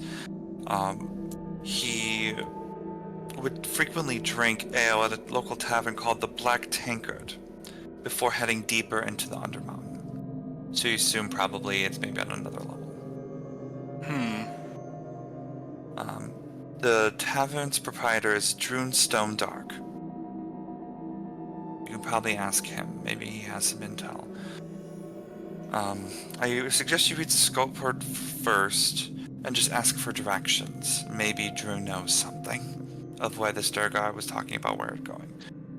If you find this dagger, I will pay you 1,000 dragon directly for this.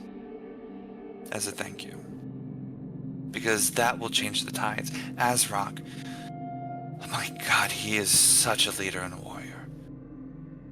But with that dagger, he's just weathering. He's hiding it, but that only can hold up for so long. And now with Xanathar on our tails, with all those intellect devourers or whatnot, we won't have a shot if we don't get this. How long can you hold out? Maybe a few days. I don't know. How familiar are you with the entirety of this level? Only the southern region or all of it?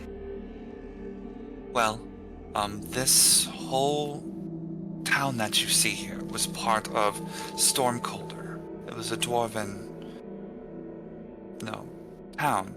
Fortunately, there was a cave-in and created two sections. We occupy the west. The Drow occupy the east. They have their own town. Triss's town. We only really came across the temple. I didn't see any other areas where there were drow. Do you have a map? I could show you the layout of which we've explored. That way you have an idea. Do you have a parchment we could use to do that for you? That might help you guys better plan if you know where the drow currently have posts. Yeah. Let me get some. And I'll look she's at gone for a Mikhail. minute and brings back with some parchment. I'm like, Kill, would you please help me with this? I'm not the best at directions. In terms of drawing maps. Guidance. Roll, if you're going to do this, Mikhail, roll a history check. Or survival. I'll let you choose either or. Well, I would. Okay, that's fine. I was gonna say I would like to work together with Mikhail, like direct, because I feel like Mikhail like will get scatterbrained, like he knows everything, but like he'll start getting off track. So I'm trying to keep him on track with drawing the areas and the outposts of where each of the drow have been, including like the dungeon, the post where we couldn't go down the river, to help them out. I got you. So with advantage. Mm-hmm. Okie dokie. And guidance. Yeah. Okie dokie. 2 nat 1s.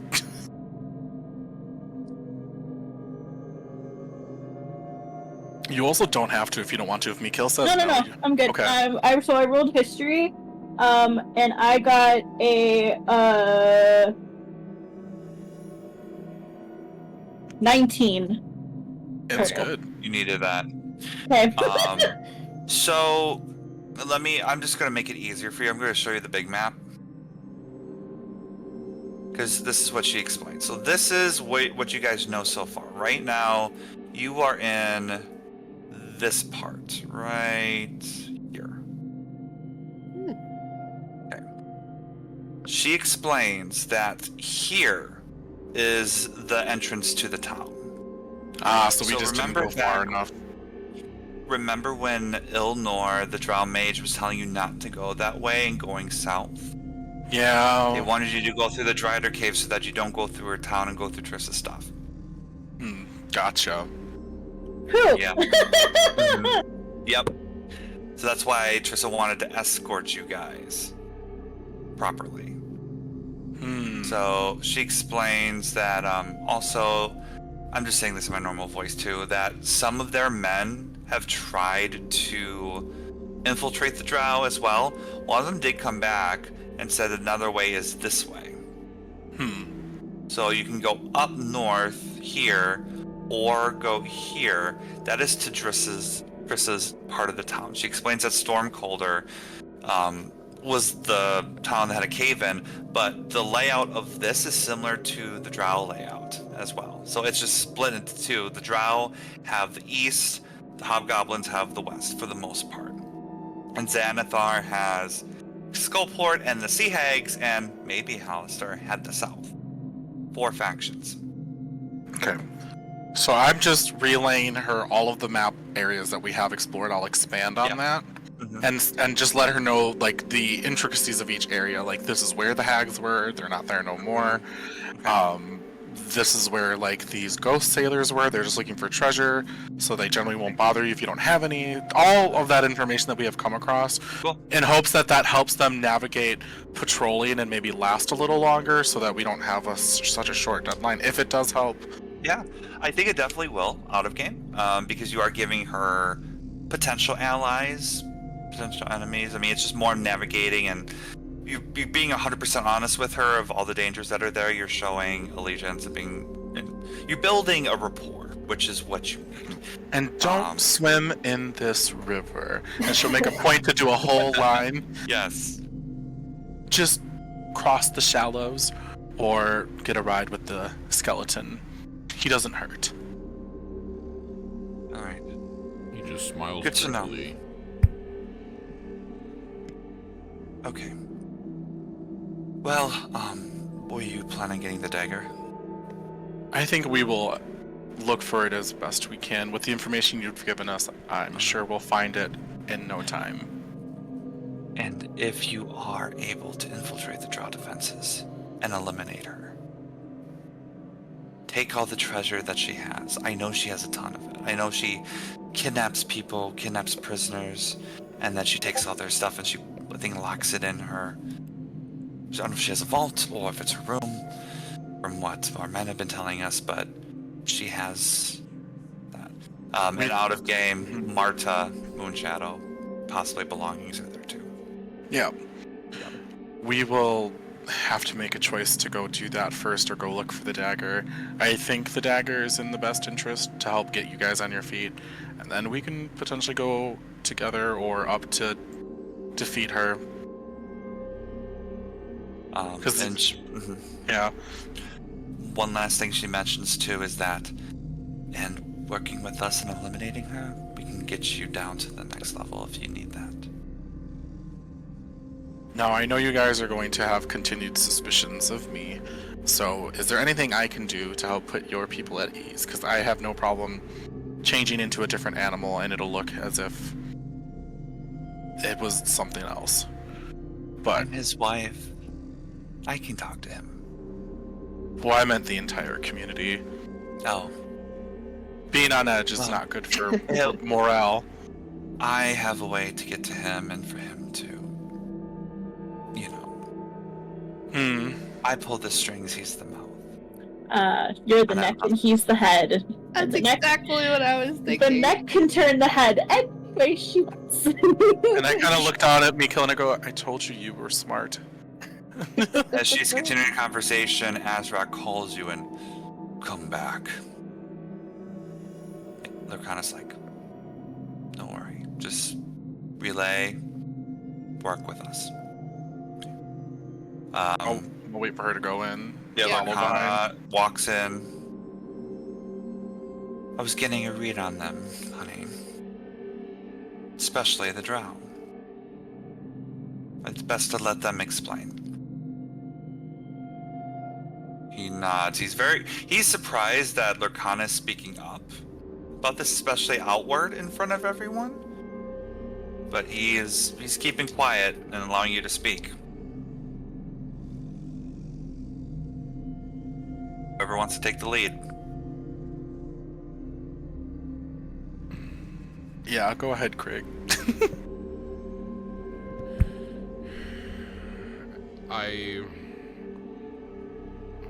I'm sorry, out of game, what did we decide that we were going to go after Trissa? We agreed that we would look for the dagger, and potentially go deal with the drow. We didn't choose which we were going to do first, but Zemina insinuated we'd go get the dagger first and go to Skullport. Yes. But our intentions are to help them with both situations. And I want to Don't mention, say anything about the dagger. Yes. or him being Because- blind. Yes. I'm Yeah. just like, okay. Now, out of game, I'm telling you, not Out in of game. Okay, so he says, I'm waiting. We are going to kill Trissa. If we can. If we can.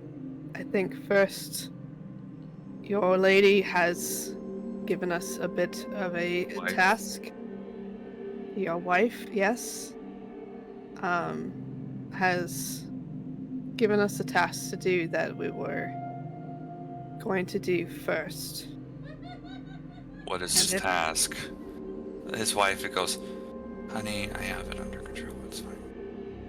We're just What do you going to mean you have it under investigate. control? I have it. We're going to investigate Skullport for you, and since this Mind Flayer could not be trusted, you can at least trust the four of us, or at the very least, three of us.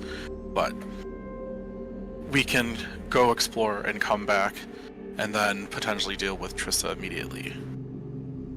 I have given your wife a map of the areas we've explored to the north, and a little bit to the south, so you guys have a better understanding of the regions surrounding you to help you better fortify yourselves in our absence. Lurkana chirps up and says, that is true. They have informed us of ghost pirates and minotaur skeletons in the area, along with will-o-wisps and shadows, and petrified statues, so there could be a basilisk or a medusa nearby. And of course Azrak's like, I did not know about that. That is good to know. The Drider protecting the northern passage has also been taken care of, along with the Coven of Sea Hags. So, at least you'll be able to fight on even ground with most of the Drow, with no side faction like them coming along, of course, outside of Xanathar. And you made quick haste of Ulquis. I was impressed. Well, So I you can't are speak for strong. myself. All of you. For you all to make it down to this, to get through Teresa. She probably wanted to recruit you for her side because she knew you were kind of strong and could try to kill us. To boost her ranks. To boost her people.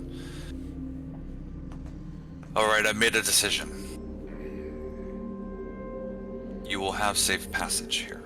If you continue to work with us, do not cross us and kill Teresa.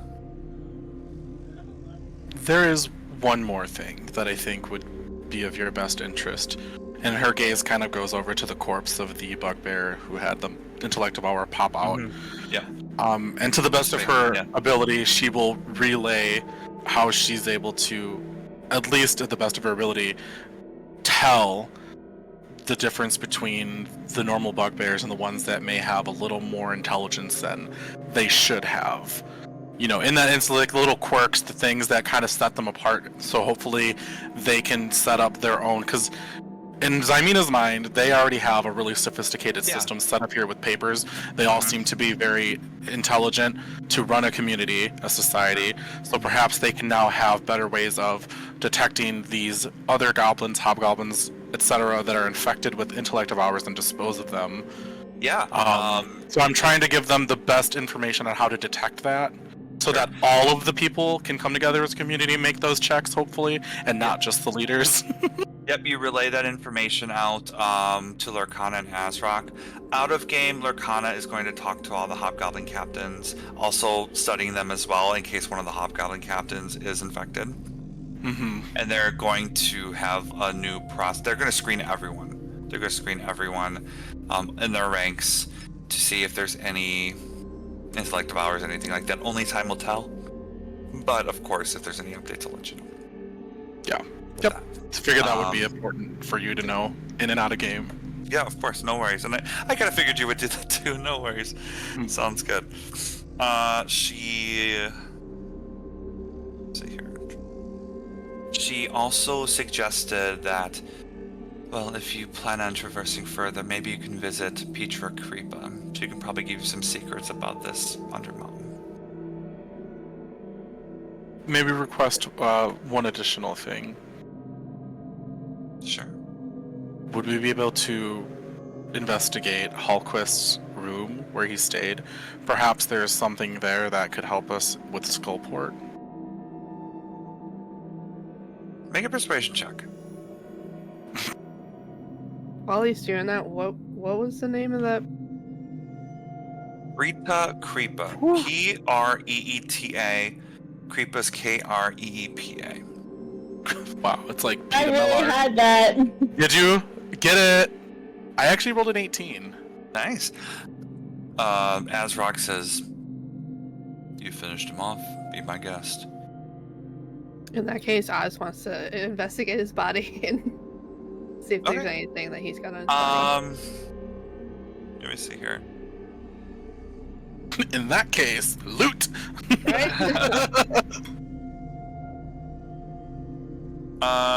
You do see a piece of paper with a note in it. Can I pick it up? You're teleported to Mars. I need the chat to give me a number between 1 to 18, please. Oh no. Not 1 to 18. Oh my god. Wow. Can you? Well, it has to be 18 because we don't fuck with minors. Thank you, Sarah. Ah! Oh no. You you have this note. It has the following. It looks like some intel. It's titled Madhouse. The Shadow Dusks were a Waterdavian noble family whose quest for political supremacy ended centuries ago, after Shadow Dusk wizards opened portals to the far realm. Twisted by madness and driven from their home, they sought assistance from Hallister and sank into the depths of Undermountain, never to be seen again. Yet vestiges of the noble house undoubtedly remain. Okay. Can you send that to me after we're done streaming? Yep. I got you. Yeah. No worries. Huh. So yeah. So that was number 9. Sorry, Verilaki. Maybe next time we'll get 17. But yeah. Yeah, so that's what you found. You found nothing else. Okay. Then I suppose we will start going to Skullport, but I would like to go to where Holquist's room was, or wherever he lived in this area, Sure. to investigate. Yeah. Lurkana offers and talks to Azrak and is offering to give you guys a tour of the city. Great. I mean, sure, why not? To do that, and Azrak nods and says that's completely fine. So Lurkana is basically, it's also allowing there to be some facilitation from Lurkana, but she's built a rapport with you now that she's, especially when you healed her, that she's kind of being a little bit lax with you guys. Okay, So if you want to go to Old Quist's room, it is here. I'll just... Out of So game, Lurkana- I saw that there was a mind flayer on the map. Oh, I when we know. opened That's it up. fine. It's okay. And then- It's okay. Okay. All good. When we're going through a tour, I'd like to ask Lurkara, Lurkana. How- I have it both ways in my notes. Is like how many troops do they have? Like how many people? How many family members do they have? She says she lost count. Guesstimate, because we need to know how many you have. How many do you know? How many drow there are? How much Teresa has? Do we know any numbers for Skullport and Xanathar? Do you have anything like that? If you've been in this war, you should know this stuff. Well, she did say that some of her scouts didn't come back, so perhaps that information could not be relayed. But if it helps you, Mikhail, I did count all of the creatures in the throne room, and it's about 20, including the spiders. So I think they have spiders on their sides and not as many drow. Perhaps.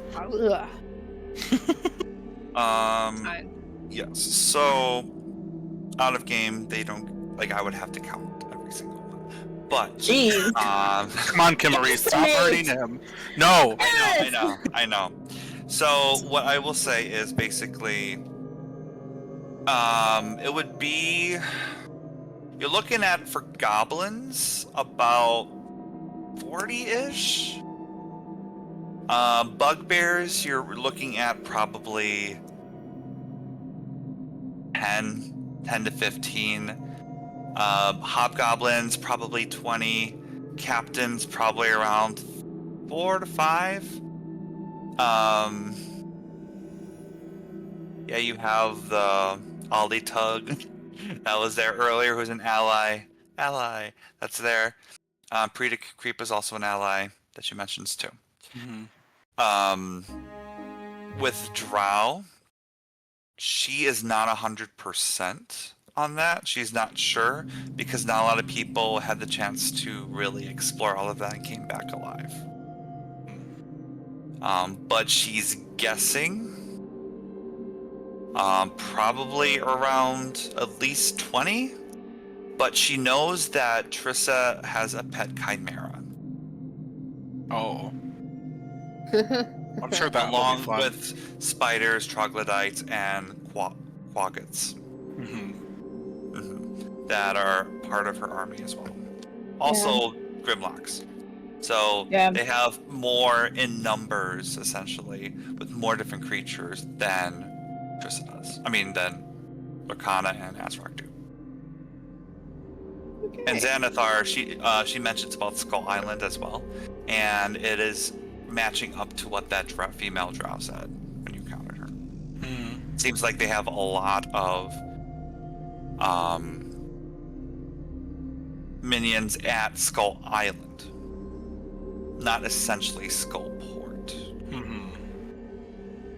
Yeah, that's what the drow said too.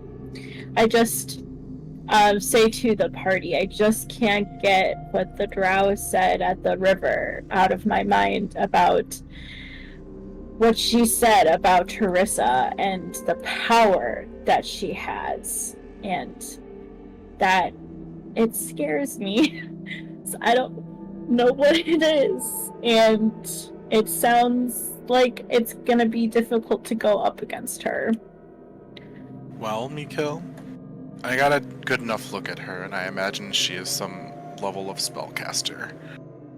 I don't know what, per se, but my best guess would be a cleric of some sort.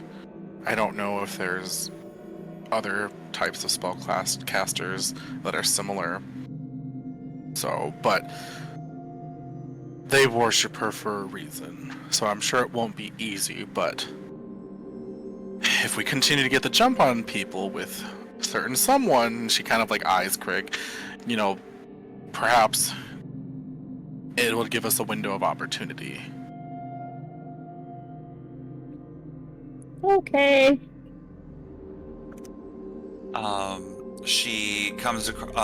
comes across one of the hobgoblin captains and orders him to carry out with an executive order about searching for intellect devourers. Have everyone go to the emergency registration stat. So you see like a mass order of all the goblins, all the bugbears, everyone coming out and all filing into this area here. I would say as we're getting the tour, I'm also just looking as well as we're going around to see if I see anything on my way. Yep. So you guys are going to Oakquest's room, right? Yeah. Yep. Okay. This was just on the way. That's all you meant. Okay. Yep. No worries. Yep. Basically, I'm just kind of letting you know the whole situation. So it's allowing for you guys to look through kind of like the area, so you can give you more of a personal tour without interruptions. Mm-hmm. So, for Oakquest's room. So it is a pretty nice looking room, actually. So the room's centerpiece consists of 2 elegant chairs made of petrified wood that's arranged atop a circular rug, which is here. On a slender table between the chairs is a makeshift 3-tiered dragon chess set assembled from myriad pieces of other sets. And looking at this room, there is a are you guys gonna investigate the room, I assume? Yeah. Yeah. Whether it's Okay. perception or investigation, sure. Yeah. I'm just gonna give it for you because it's pretty open and out there. There is an unlocked iron coffer containing 100 dragon. Hey. That's there. And she's like, oh, I wonder why that's there. Why does he need money? I'm guessing it's to make continuous deals with whoever he was talking to in Skullport. Bribes. Mm-hmm. Mm-hmm. Son of a bitch. Thank God you're here. All right. All right, let's keep looking. Here, I'll give you more of a tour. If you see anything weird, we can talk about it and see what you think. So I'm just gonna, for time's sake, I'm just going to quickly go over what is all in the area, anything important, just because it is a big city and I don't want to waste your time or the viewers' time. So, Okay. Here, in this area, that is an armory. Basically, just weaponry. There are 2 hobgoblins that were. Could you keeping watch ping there. once more? I'm sorry. Oh, no worries. Yep, right here. Okay. So near the registration. So we're gonna go bottom up. So that is the armory. In this room here, these are barracks. So they're just beds. Old furnishings were cleared out of the chamber to make room for 32 wooden cots. There were 5 goblins that were resting here, but again, like there were 32 beds, but not all of them are being used because taken away. And then in this room as well, Dining it just hall. looks it's a kennel of some kind. The floor is strewn with wrecked furniture and broken crates. There were brain dogs as well. Oh no, sorry, that's a whole different thing. Never mind. Excuse me? Yeah. Okay, so out of game, so story driven, there were more goblins with intellect devourers in them. These are where they were. So that's why it said brain dogs, because they're Oops. yeah. So it's okay. So basically, Oakquest from this room was able to infect this room, and hoping to Continue affect the rest of expanding the- slowly. Exactly. So Xanathar can take over all of this part of the level. Mm-hmm. So Lurkana, of course, heard about this, and so they got all eradicated, so everything's fine. So. Oh, okay. So yeah, basically, when you were mentioning that, I'm like, okay, I'm going to have to elaborate this. But yep, good job with the whole Oquest situation because you cleansed essentially all of the intellect powers in the city. Thank God for that. Yeah, it was really good. And then so in here, it's just a whole bunch of goblins. Nothing Is too that the crazy. orgy room? That is the goblin orgy room. Mhm. Okay. Yep. It's there you go. It's a goblin den. Yep. So they're just sleeping. They're in a pile. They're just sleeping there. Not a And there's yep. Visitor quarters are here. So any visitors, they just sleep there for the night. So of course she offers you if you need a place to rest, you can rest there if you wish. Here is an ale storehouse.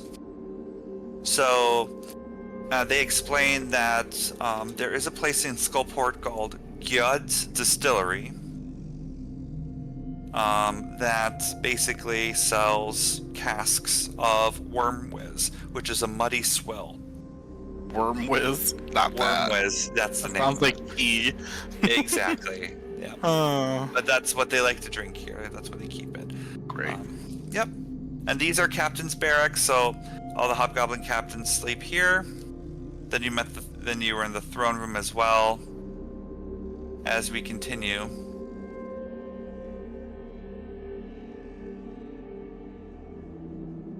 I'm gonna keep this one secret for now.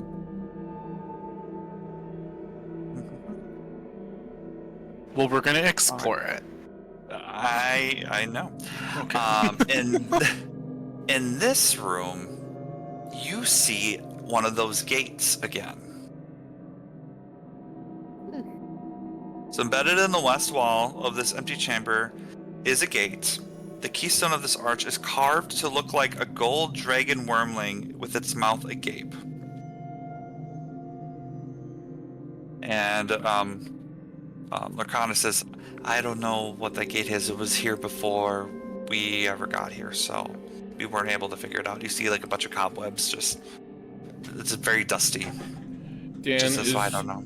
Is the size of the mouth of the dragon, is it roughly the size of a dragon? Like a Is it dragon? like a real life size No, dragon? like a gold dragon. Is it So Money dragon. like the money?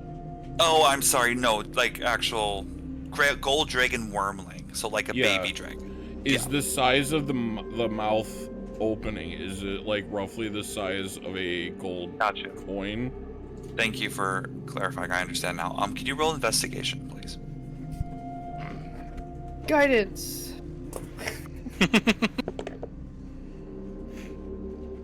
I love that I don't have to do anything. I just have to say it. Right? 17. Meh.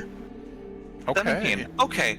From the looks of it, it can hold dragon, but its mouth is bigger, so maybe it can hold maybe like a gem or pearl or a rock, something that's maybe like fist size, maybe. Oh my God, it's a glory hole. Exactly. I knew it. Figured it out. I mean, Just it's for all the- bugbears. Drow were the kinky ones. I mean, here we have At least it's But just yeah. a wall. Yeah, you think it's probably for something a little bit bigger than just coin. Okay. Mm-hmm. Yep. Would we feel comfortable placing a gem in there? Do we have any gems? I believe there might be there. In the hole somewhere. Well, I think it might be best to come back and do that. Perhaps not right now in case something bad happens and gets one of us killed like last time, or something worse. Not that we died last time, but you know, something bad happened is what she meant. You know, we can always... We have moss agate. How much is it worth? 10 dragon each, and we have 10 of them. Okay. Sorry to interrupt, Justin. It's okay. I was just looking. You guys can do that. Zymina is going to motion for Lorcana to continue the tour. I think it's best we move away from this gate. There are potential risks involved, and I would hate for you to be involved in such a thing. Since it seems like the party's going to go through with it, she just wants to get her and Lorcana away because she doesn't want to repeat what happened. I would go with Zymina and Lorcana. If Mikhail. You encourage this behavior. What? I'm just kidding. So, as she continues, she explains that this room to the, like, let me open up just a little bit here so that you know. So, like, there's a wall here. There's a wall here. Mm-hmm. She explains that this is a morgue, and this is letting you guys know pre to Kipra. Kipra has zombies. Speaking of zombies, whatever happened to Michael?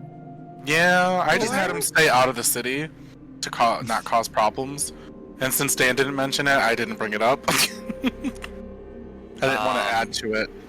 I'm also going to say Lorcana is mentioning that she's willing to take Delvin and Lurkin and as part of the community if you guys want.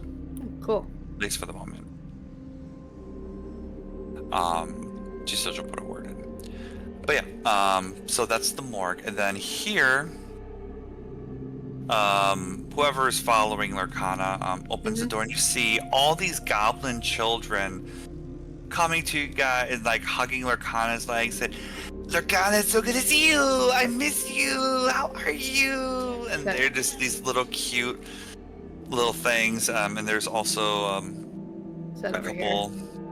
Yes. Yep. There's a couple. I would say goblin bosses. It's their own thing basically. They're like goblin captains. There's 20. You don't see it in here, but there's 20 goblin children. They're there. They're playing with dolls. They're having like causing trouble, or they're drawing on the floor. They're just. This is one of the first times you've really seen like young goblins just being the innocence of it. Really is very interesting. Yeah.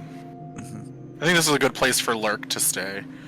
I don't know about the child, but at least Lurk can stay here. Not literally here, but like in this area now. Like we don't have anywhere else for him to go. I don't know about the child. Good luck, small human boy. She also gives you a brief tour, but she says we're not going to go in here because that's where their living quarters are. And there's a goblin out there holding a banner that looks exhausted.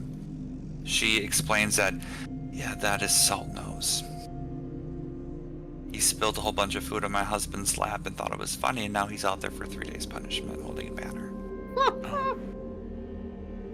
Well, punishment is good for rehabilitation. Yeah. I'll probably let him go tomorrow. He hasn't eaten or drank anything, so if he doesn't do it tomorrow, he'll probably die, but I think he'll learn. Anyways, she escorts you again. Yeah, so over here, the subsection here, the hobgoblins are there standing guard, but then allow you in. It is, what was once a shrine to the Dwarven Pantheon is now Azrog's treasury. This is a treasury room for them. So you see, she is allowing you to look in because she's building trust with you. She just didn't want you to go into her bedroom. But there are dozens of stone idols of dwarven gods that have been toppled from their bases and smashed on the floor. There's an altar as well, covered in dry blood. Piled around it are drow, short swords, hand crossbows, shields, and skulls. Nice. There's a statuette atop the altar. Rests a 7-inch statuette of Maglubiet, the goblin god of war, carved from blood red stone. It is not valuable. And there are also, flanking the altar, are 2 iron treasure chests there as well. That they are not. Actually, let me see something here. Yeah, she's like, yep, when you finish your stuff, I will get you your treasure. This is where we keep it. No funny business. And then here, she escorts you here, and those are just rations and food. So she gives you the big tour, and then she lastly escorts you to here, where you can meet Petra Kripa. For people who are not on the tour, is there anything that you wanted to do as well in the meantime? You guys playing with the gate? Yeah, I was gonna stick one of the moss agates in the Sure. mouth. Okay. You stick one of the mass agates, and again, you kind of blow the dust off a little bit and get the cobwebs out. You place it very gently in the mouth. Nothing happens. And you said it was too big for a dragon piece?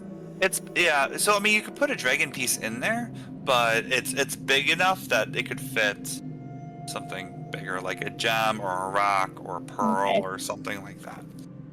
Would you like them to investigate, like, so they can get a little more specificality than that, or no? With the investigation result that I got from Craig, that is Okay. the result I'm saying. Okay, Yeah. yeah. Then you guys will just have to figure out what gems we have. Good luck going Yeah. through your notes. Yeah. What is We this have room? one. I know we have one. Because you did your spider climbing and you got it from the ceiling in that throne room. Wasn't that red gem? Yeah. So we have that. I'm just gonna go through my notes to make sure we Okay. really do have it. Okay. I've just been adding the gold amounts. Yeah. I'm pretty sure we stuck all of our gems in the hole. Yes, Dennis, I know they're in the hole. Oh, I'm sorry. We just got a Yes, little so lag. we have another agate, and we have a zircon. So we could take the zircon. I'm sorry, Cal. Oh no, you're good. You're good. Just do the one that you think is the biggest. Probably Or you just zircon. keep- Put it in, put it out, put it in, put it out. I'll put the zircon in. Okay, how much is a zircon worth?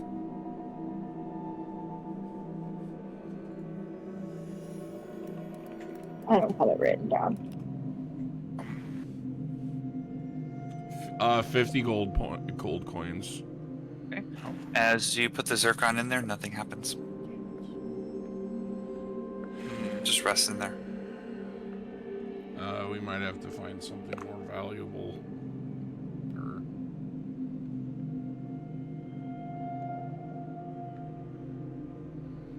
Okay. well, I guess we'll give up on this for now. If all of you want, I will say all of you are able to go into this cave here. Lorcana says you can speak with Petra Kripa if you wish. Where is the cave? Right here. Okay. Sure, why not? That she can give you some information that may help you. Alright. So as you get through here, dug out of a mostly collapsed section of Stormcaller, yep, is a stone hovel in a cave lit by continual flame spells. Cast in several old cauldrons lying among the rubble. The door to the hovel is ajar, and harmless rats scurry in and out in a constant stream. Oh boy. Inside the hovel, feeding bits of juicy moss to the rats, is Prita Kripa. God, I love that name. So good. She looks like this. Oh. What you notice, yep. She looks like an old woman with two beholder eye stalks sprouting from her eye sockets. Her mouth, twice as large as it should be, is filled with sharp, pointed teeth. She wears the flayed, slippery, translucent skin of a kuatoa as a cloak. As well. Okay. Big yikes. Yeah. She says, "Hello. I like visitors." I suppose you're Prita Kripa? That is I. And who might you be? Zamina and company. Thanks. I mean, if you guys want to introduce yourself, she can. She just says that to, like, make short of it. Lorcana told us that we could come and talk to you about information on Skullport. Sure. I would love to have a conversation. Please sit. Would you like some moss? No, Would I like some moss, Stan? I'll leave that up to you. I mean, Yeah, and she just tosses a whole pile at you so that you can eat it if you want to. I'm a druid. What am I afraid of? I'll just eat it just to gain her trust right away, because I'm like at my patience with being who I am right now. I want to get through it, so I'll just pop a little small piece in. Please If I make die, yourselves at home. Enjoy yourselves. Yeah, so you want to know the Undermountain, huh? Whatever information you have will be valuable. Goody, alright, sure, I can tell you that. So Zymina and I assume you're a company. Yep. Are you a business owner? Family. Okay. We do Company in fact referring own to us business, being together. Actually. I guess that's true. We are business owners. Yeah. Can't Well, we forget never that. opened for business, so how would I remember? Yeah, that's Right. true. So, a little bit about little me.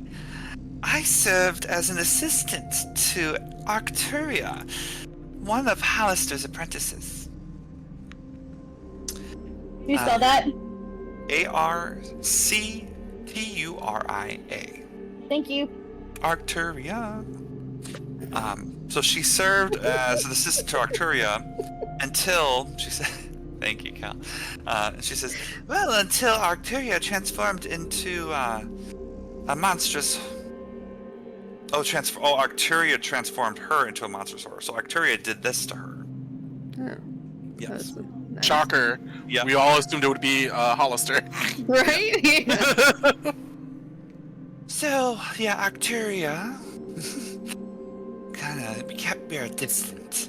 We don't talk as much, but I know that Arcturia uses the blood of a magical man named Alisuir. It's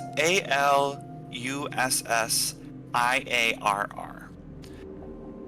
She uses the blood as a material component in her horrid transformation rituals.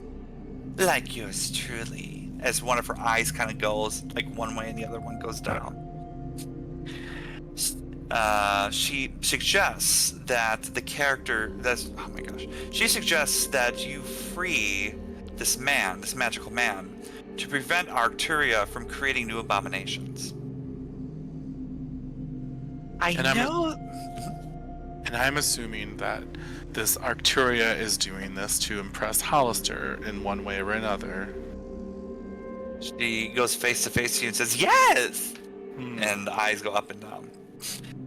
I know bothered. that Alusur is a prisoner in Arcturia Doom, which is 11 levels lower than here. You said Hollister is a prisoner of Arcturia? No, Alice. No, sorry. Oh, Alistair. Sorry, okay. Yes, There's so many similar names. I'm confused. They all so sound the same. It's the moss. It's so confusing. But yes, so it's 14 levels of this lovely Undermountain that Hallister has created. I thought you said Yeah, 11. but he's a prisoner. 11 plus 11. 3. It's 14, my child. 11 down, but level 14. I understood that. The confusion has been swept away with clarity. And then she goes into your face again. Yes, and eyes go up and down again. So I know that. Are you adventuring? We are trying to get to the deepest level of this dungeon, so that is Ooh. useful for whenever we get there. If we get there. Do you happen to know anything about the Black Tankard Tavern or Droon Stone Dock? No, bud, it's that, child. Yes. Okay, do you happen I to think know it's anything? the first level. Yes. As she goes face to face with you again. Oh god. Yes? The Dagger of Blind Sight. No? For Azra. Maybe. I know what you're saying. He's blind as a bat, but he's very strong. I don't know about that, child. I don't. Alright. But I do know that I think it's the first. As one of the eyes pokes up and kind of twists with the other one. It's the first level, I think.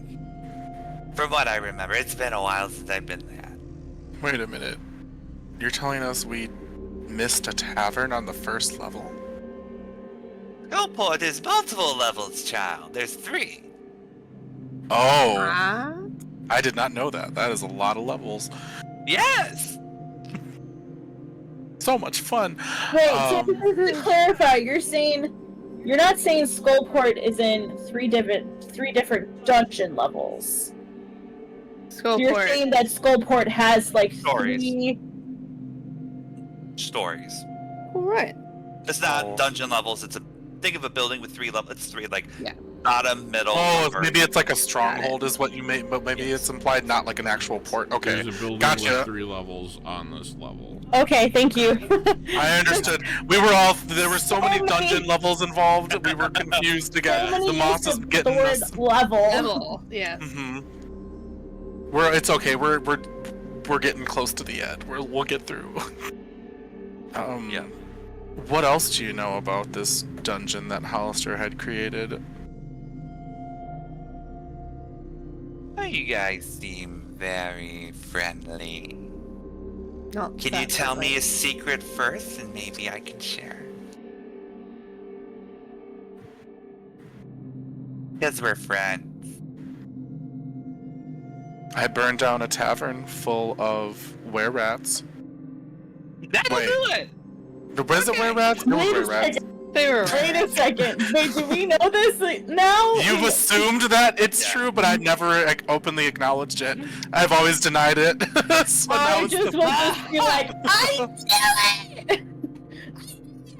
You liar! Zymina, don't you ever lie to me ever again. Okay, love you, bye. Chad, I need you to give me a number between 1 to 17. First of all, he deserved to die, and the rats were plotting against us. They were going to join our tavern and run it amok from the inside out. They deserved it. You know, I'm sorry that I can't just sit idly by and let our hard work go to waste. my secret is that You Roscoe don't- is the great name for a were-rat. I don't think we all had to share a Were-rat. secret. Roscoe was the one that turned me into a were-rat. All, tried to. It's a great name, though. Oh, Lord have mercy.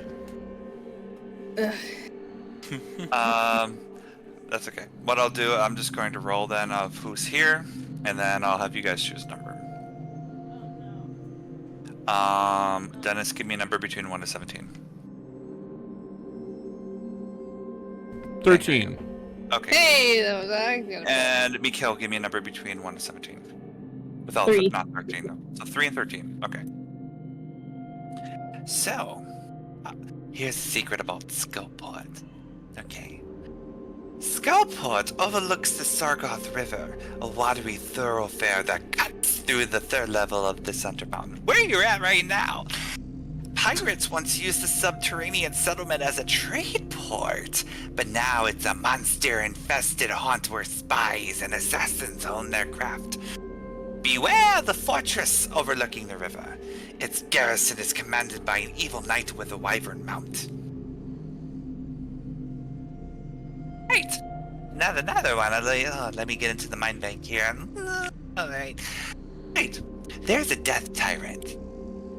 So, Hallister has transformed an entire level of the Undermountain into a proving ground for adventurers who seek to reach the deepest layers of the dungeon and the treasures within. At the end of this underground obstacle course waits the greatest challenge of all. Netherskull, the Death Tyrant. An undead beholder that hates wizards above all. So, that's probably a little bit lower, deeper lower, I think. Yeah, so you're gonna have to go through an obstacle course. Fun stuff. I'm getting the vibe that the more secrets we tell her, the more open-lipped she is, and I'm thinking of any other secrets I would have that I don't think I do. Do you have more secrets, Rita? Not that I know of. That's kind of the couple I got. If you have more general questions, maybe I can help. Because we're friends. Do you know anything about what's on the next level? Yes! Looks at you. There's a battle. One who swims. One who destroys. Fish. Drow. Caves. Death.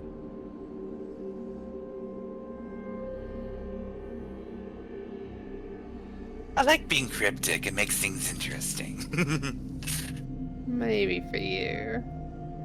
Do you seek revenge on Arcturia at all for what she's done to you? Or is this just another way of life for you and does not bother you at all? I've learned to come grips to my demise. Demise! Haven't we all? Does she look like she's dying slowly? Like, what? No, I'm fine. I'm fine. I'm a jokester. No, see, I took the drow and made them into zombies. So, if anyone, has their way with me, the zombies go first and eats their face. Oh. Oh, you can raise the dead as well. Yes, I can. Interesting. Oh, imagine that. Her too, and the tree. Oh, it's useful. Casually, Michael Four has been making his way into the town to come up to, and it's like, well, now that that's out in the open, I don't think these guys are scared of zombies anymore. So let's. I will. Okay. I won't be as cryptic. I'll tell you. Okay. So, rumor has it there's some Kuatoa, okay, and an That are gay? obelisk. I don't know who they fuck. Whatever. It's fine. It sounded said there are Kuatoa that are gay. I am an open person. Whoever you love someone, you love someone. It's fine. It's great. Anyway, I haven't had any love in so long. No one wants this at all. Did you say an aboleth? What is that? Oh, it's you can roll a nature check if you want to. Well, let's see. Come on, +4. Oh my god, 22. Okay, these ability checks have been good outside of the one persuasion. Sure. Ooh, I only got 13. This is what a aboleth looks like. I'll show it to you guys. Oh no. Oh. Oh, not the tiered eyes. Oh god. You know that aboleths lurked in primordial oceans and underground lakes. They reached out with their minds to seize control of the burgeoning life forms of the mortal realm. They are known as gods in the lake. They dwell in watery environments, abysses, deep lakes, elemental planes, water. The aboleth's fall from power is written in stark clarity on their flawless memories, for aboleths never truly die. If their body is destroyed, its spirit returns to the elemental plane of water. They use telepathic powers to read the minds of creatures and know their desires. Craig, that should raise a light bulb in you.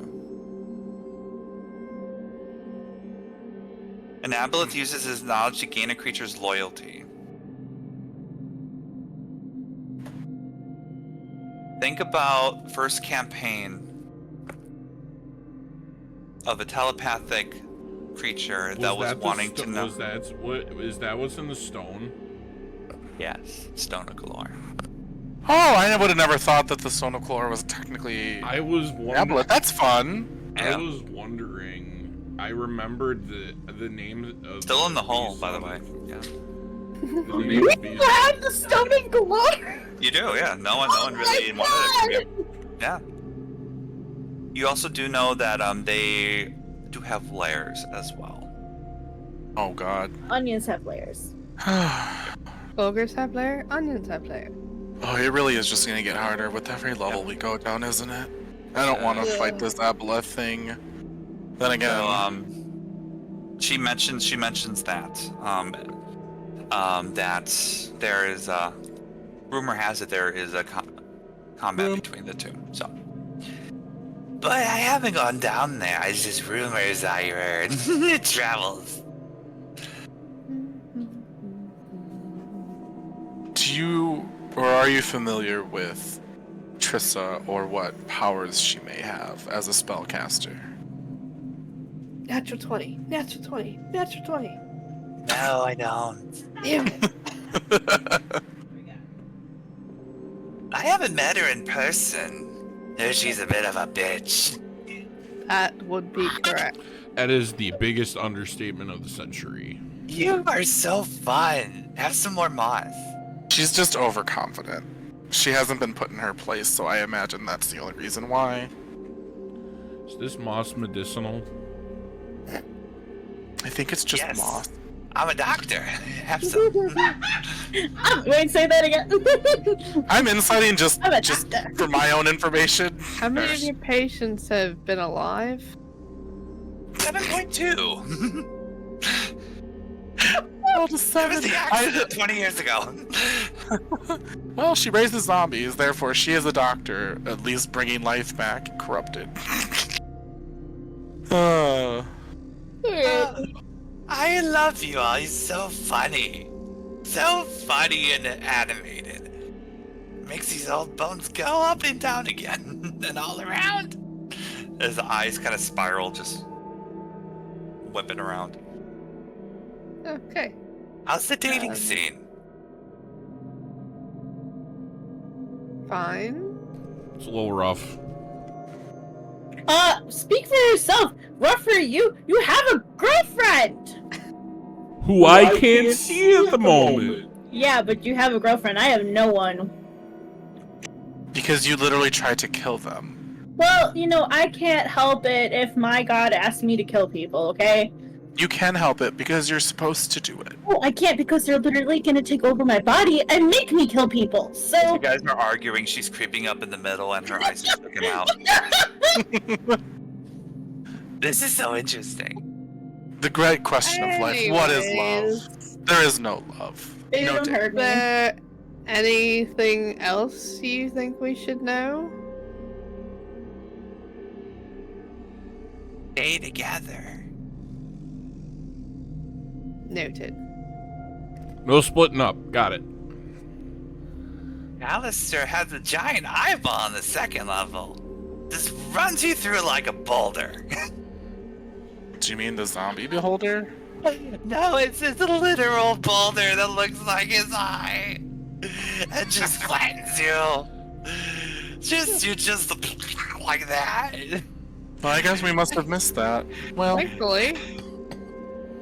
Yeah. So I guess this is a time where we have the awkward silence and you go and leave me.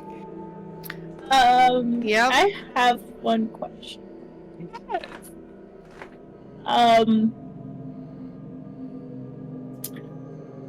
Do you think that Alistair sees everything? Yeah. And hears everything? Yes, he does. He I look- sees and hears everything. He smells, he tastes, he touches everything. I just looked down at the pile of moss, expecting his face to appear in it. He looks down like, no, I that would be weird if I ate him. No, I think that's just moss. But no, he has like little eyeballs. He just boop, boop, boop, boop, pops everywhere and looks at you all crazy like, and her eyes are like twisting again. And then sometimes I heard like his face comes out, and he's quite a character. He is. Even though I did get fucked up in the face, I'm still alive and got my sense of humor and sprite. Had you ever met him? Alistair? Alistair? No. Oh, you're lucky. Oh, this easy. Got a stick in the mud. No, he's just very crazy. Unhinged is the word. Wow. Sounds like a party. Alright. Well, I'll tell you what, it's been a pleasure meeting all of you. If you ever want to visit, you know where to find me. Just look for good old PK, Petra Creeper.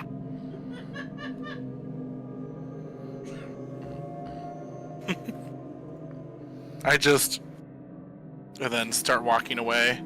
Don't My die. limit, I want to, my limit for He like circles my, back and then he my spoons are gone, Zymina. No.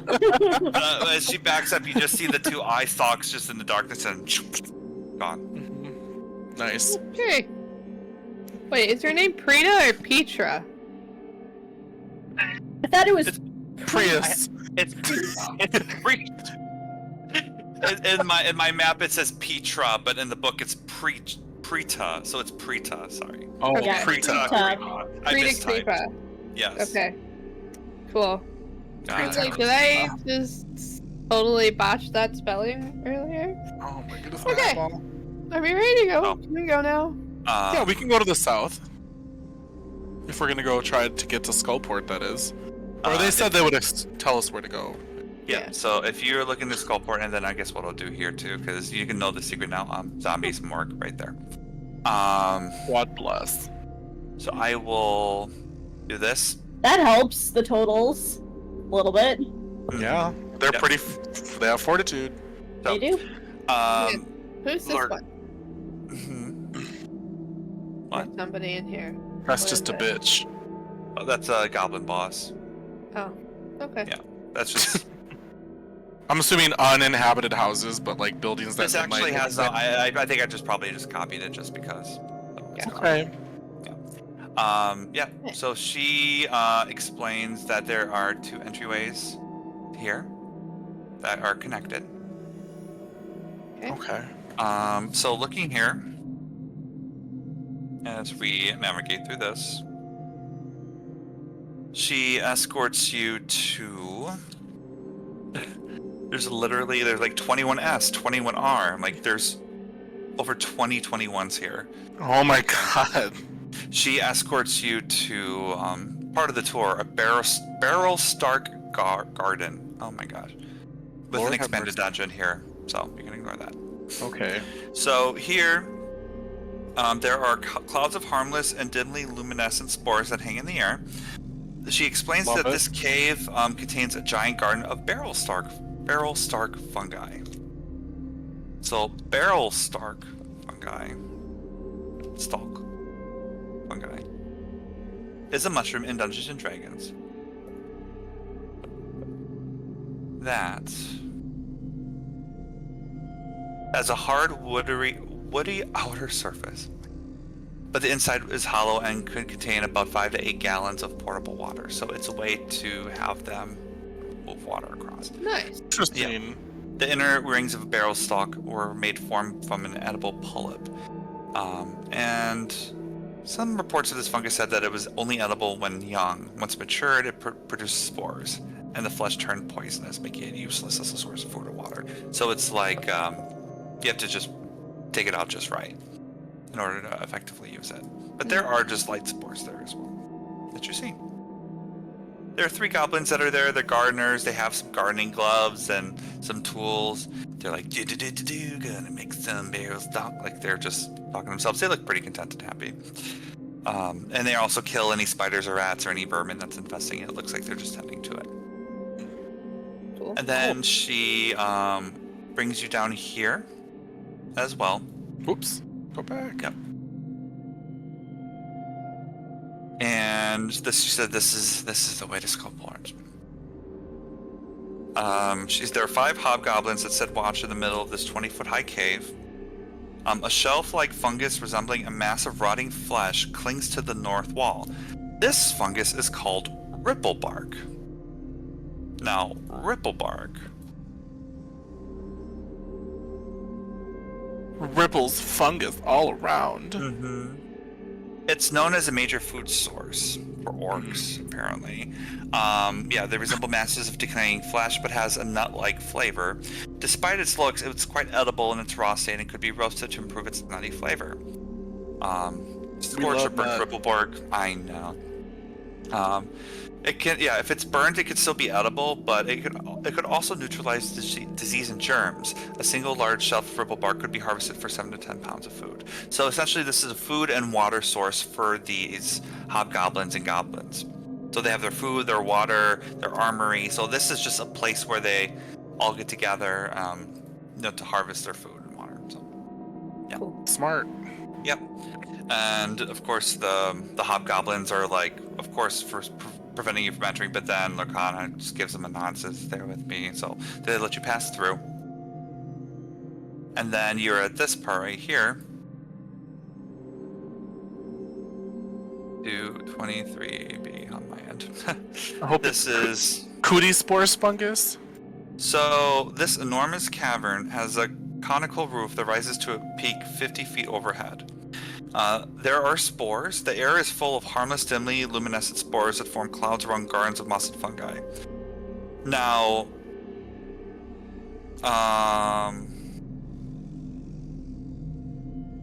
got you. She warned you and said that these mushrooms there are called shriekers.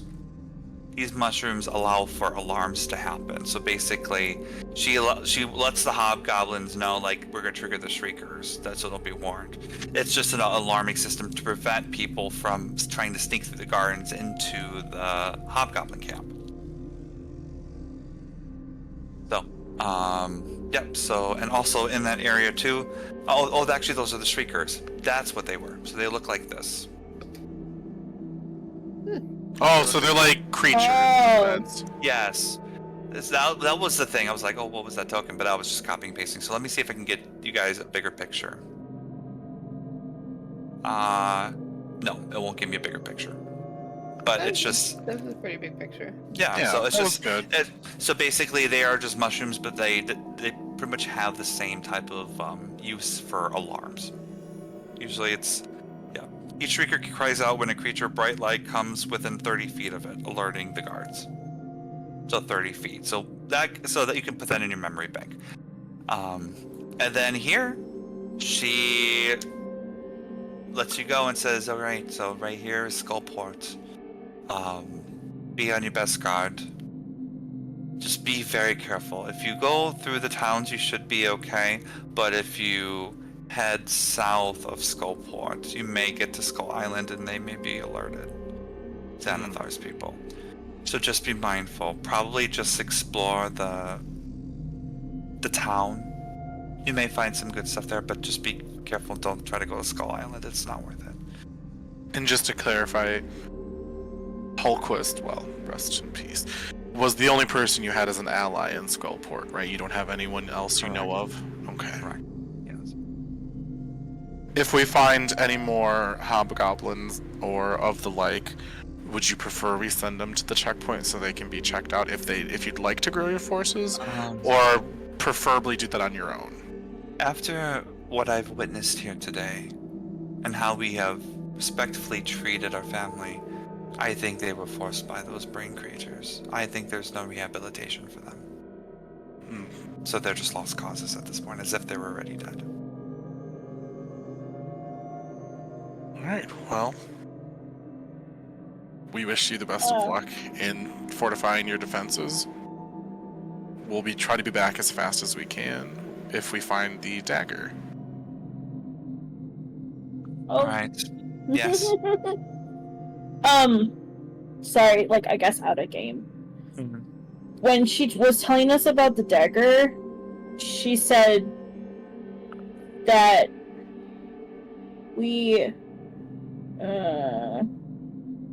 that we're looking for Durgar from the clan Dire Eye. Iron Eye. Oh. Yes. Iron Eye. Clan Iron Eye, Durgar from Clan Iron Eye, he was known to drink ale at a local tavern called the Black Tankard for heading deeper. Yep. Wow. Yep. Black Tankard.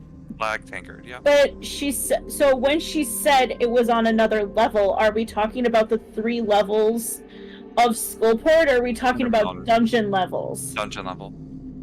Well, Skullport is on the 3rd level at least, Yes. but we have to go to the tavern that's in Skullport on the 1st level of Skullport. In that building, anyway. So I think that's where we have to go to attempt to find him.